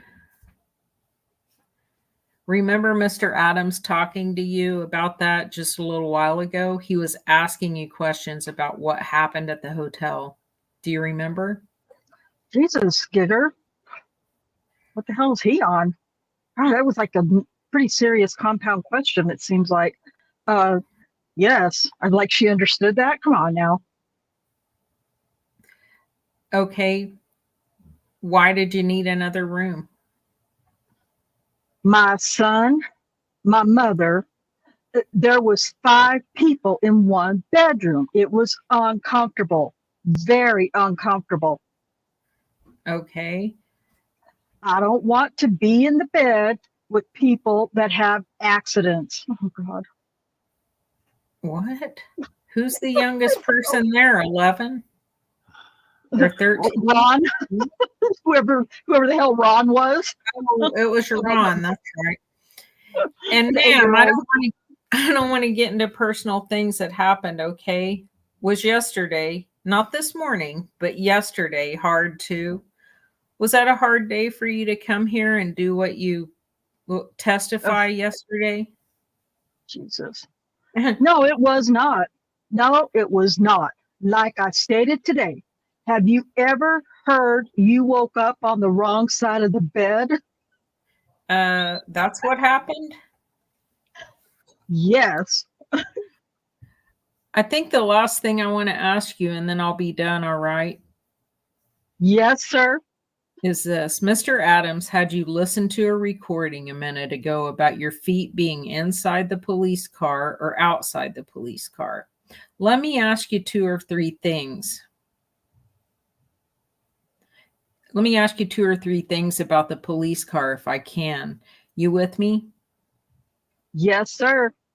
When Mr. Adams asked you to demonstrate about where you were sitting and all that, do you know if more than one person can sit in the back of that police car? He asked if it was a bench seat. Yes. Okay. Why didn't you just tell him that? I was being sarcastic. I don't think she knew what sarcastic was until they took that break. I don't think she Probably. did either. Nope.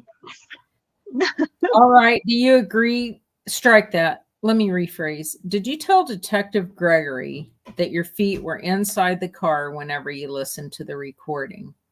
Detective Gregory? Okay.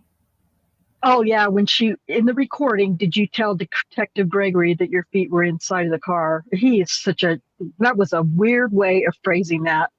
Yep. Sorry. Line 14. I had to say it because that was my voice. Okay, but as you sit here today, that's still not the way you remember it. No, because Is that what you're saying? yes. Whoa. Judge, object to the form as leading. I'll rephrase. All right, sustained. Let me ask this. Did you tell Detective Gregory when he interviewed you that this defendant made you expose yourself and touched you on one occasion? Did you tell Detective Gregory that? Touch me where? Your breasts. Yes. You say where. Yeah, Jesus. exactly. Oh my Okay. God. And did you say the same thing today when you came and yesterday?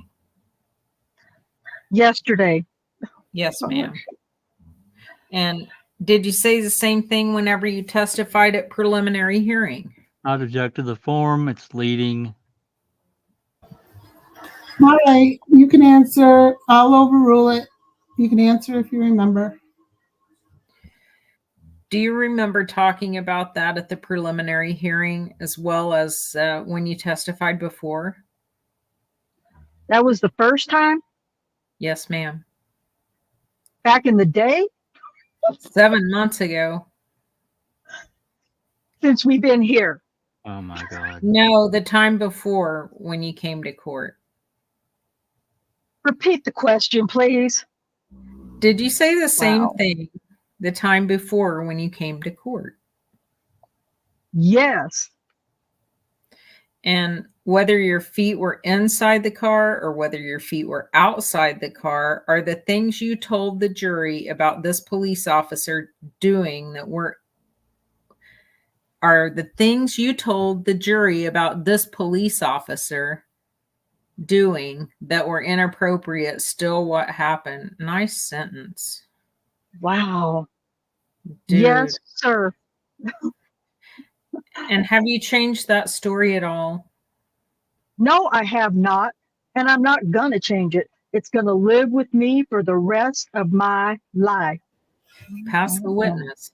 Well, she did change it, so that's another lie. Anyway, recross. Ms. Barnes, basically, it's difficult for you to tell me or to tell the truth, is it not? No, Objection, Your Honor. Argumentative form of the question. But you know, she just said that when she was testifying, when Adams was asking her questions before, she was just being sarcastic and not telling the truth. mhm. So, I mean, that in itself is a problem for me. But anyway, Yeah, I agree. just going to stay right with the exactly what he was. Overruled. You can answer. No, Well, Mr. Gieger just gave an example of what happened this morning. We were all back in that room asking you whether or not you'd done any illegal narcotics, correct? This morning. can I speak? My question is very simple. When we were back in the room this morning, the judge and myself and everyone else was wanting to know whether or not you had done any illegal narcotics, correct? I'm going to state this. When I was getting brought to the back, me and my sister had an altercation. Judge, I'd ask the witness to be instructed to answer. Okay, listen to his question about, you might be a little more specific about brought to the back. Maybe she didn't follow. When we remember this morning when Mr. Gieger was just talking to you a second ago, he was talking about us all being back here in this room with the judge, myself, Mr. Gray, Mr. Gieger, Ms. McConnell. You know who these people are, correct? Uh-huh. You'd agree with me that they were all in the room this morning when we were talking to you. Yes. Okay. And we were asking you about any narcotics you may have possibly been on at the time, correct? I wasn't.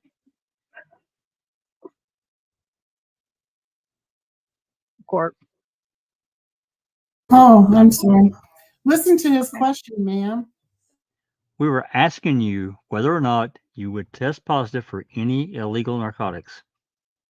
Are you through? Yes. I volunteered and spoke and told them.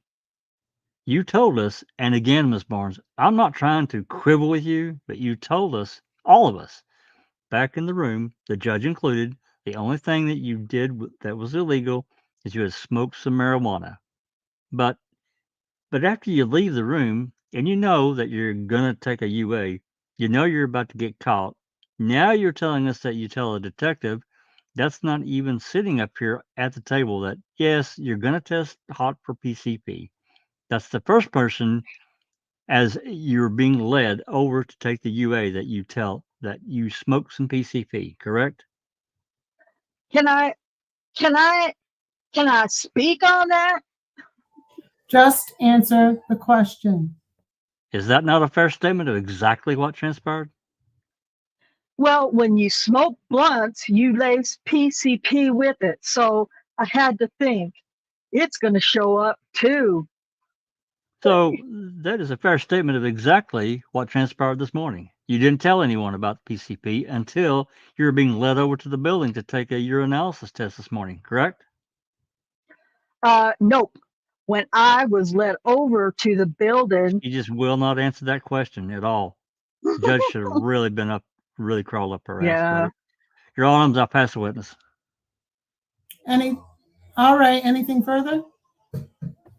Just one question. Ma'am, when the judge asked if you'd take a drug test, did you say you would take it? Yes, I did. That's all. All right, thank you, ma'am. You can step down. Show her out, Mr. Gieger. I will, Your Honor. Jesus fucking God. Christ. Oh my God. That was pretty, I'm not going to lie. That was pretty brutal. It was brutal. I mean, holy crap. Listen, it's almost been here 3.5 hours. It's been a long reading. Yes, we've taken a few little breaks here and there for me to comment or laugh or whatever. um, I am. It's overwhelming to listen or read rather the things that she said in her testimony. And I have read that before. It's been a couple of years, but I had read it, but I forgot about a lot of that and how I don't know how bad it was. I how much she lied, how much she was. I mean, I remembered the attitude that I could remember, but the lies, no, I didn't remember all those inconsistencies and lies. I don't know. I really want to let everybody go because we're going to have another long one next week, and I don't want to scare people away. But I do want to, if I do see something with a question, I do want to try to hit those up before, at least the questions before we go. Stuart King said, didn't she have a fellow accuser as a housemaid, or is that another of Daniel's accusers? Yeah, she did. She had, one accuser, Florine Mathis, and we've already covered her because we're following Brian Bates' podcast timeline. But yes, she did claim that Florine Mathis was her house cleaner, housekeeper. So thank you for that question. And it's hard to keep track of. We know, we understand. Oh, it looks like Cherie and Kay have probably been answering the questions along. So, Me. oh, Cherie for sure. I never had to chat up. So I'm going to, I want to read through all the comments and questions later, but I do want to let you guys go so that you're willing to come back next week for another long one. Stuart has a good one to sum it up for you right there. What's that? The second to last comment there. Stuart has a good one to sum it up for you. Oh, okay. That's Statement. Okay, Stuart, and welcome back, by the way, Stuart. It's nice to see you again. Wow, just Rhonda and the rest of the panel, I would just like to say how much I enjoyed the deep dive into Pacific's of her testimony. I love when you guys all have a great sense of humor. I know this is a serious subject. Yeah, and I appreciate that too. From I don't recall from Cherie. He says Stuart says I don't recall. It's been awesome in answering my thoughts and questions. So we appreciate that from Cherie. That's doing what that for she us. do. That's what she do, and she's on it too. So I know. So next week I can't wrap up Tabitha Barnes without you hearing Detective Rocky Gregory's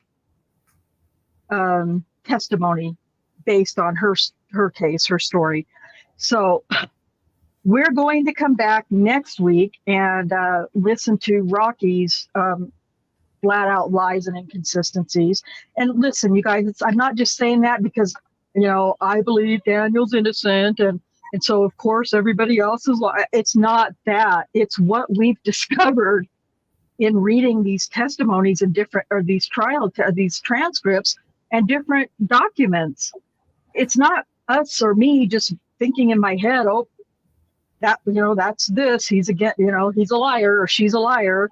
No, it's not that at all. It's because of the researching and digging through these different documents and transcripts. So many inconsistencies. many inconsistencies. And if you guys remember, when you go back and listen to that clip that we've shown over and over and over again about Tabitha Barnes saying in the federal lawsuit deposition that he didn't touch me 5 different times, there's no possible way that I could have portrayed her attitude or her sound of her voice or anything like that. Because if you think back to that, she had some serious, hateful disdain for the attorney, Dick Smith, that was asking her those questions. Yeah. Hateful woman, and so disrespectful. We try to pull off the characters the best that we know them when we're reading different things. So anyway, so we're going to wrap it up. Does anybody on the panel, any final questions from the chat, or does anybody on the panel have any final thoughts that you would like to share before we take off tonight? God. She's just unbelievable. Now, the sarcasm, when she's supposed to be up there telling the truth, instead she wants to be a smart ass. And a lot of it she got away with because the judge let her, and so did Gieger, and Gieger should have reined it in as well, but he didn't. Yeah, I think that was. I agree. I think that is really wrong to happen in a courtroom. She's supposed to be telling the truth, and she decided to just be a smart aleck and got away with it in many cases. And of course, that means very frustrating for Adams. So I thought Adams did really. I thought Adams did great. For the most part, patience. Yeah. I mean, he was overly patient, and when he finally got fed up and said, "I'm not calling him Spike anymore. I'm calling him Officer Holtzclaw," I was like, "There you go. That's it." And all Gregory, all Gieger wanted to do was just, make sure that the jury heard, which is if you go back and listen to this, guys, he didn't make any sense. I mean, it's not a matter of us sitting up here reading transcripts and reading them incorrectly. First of all, Gieger is the way he treats every single accuser and leads them to the story that he needs them to tell is outrageous. And he doesn't speak well. And just fair warning, Rocky Gregory is even worse than Gayland Gieger, if you can imagine that. But all of the leading that he does and all of that is just outrageous. Yeah. So it's really, really frustrating. So we will end this for tonight, and we will be back next Thursday at 5 p.m. Central for trial testimony by Rocky Gregory in the case of Tabitha Barnes. So until then, peace out.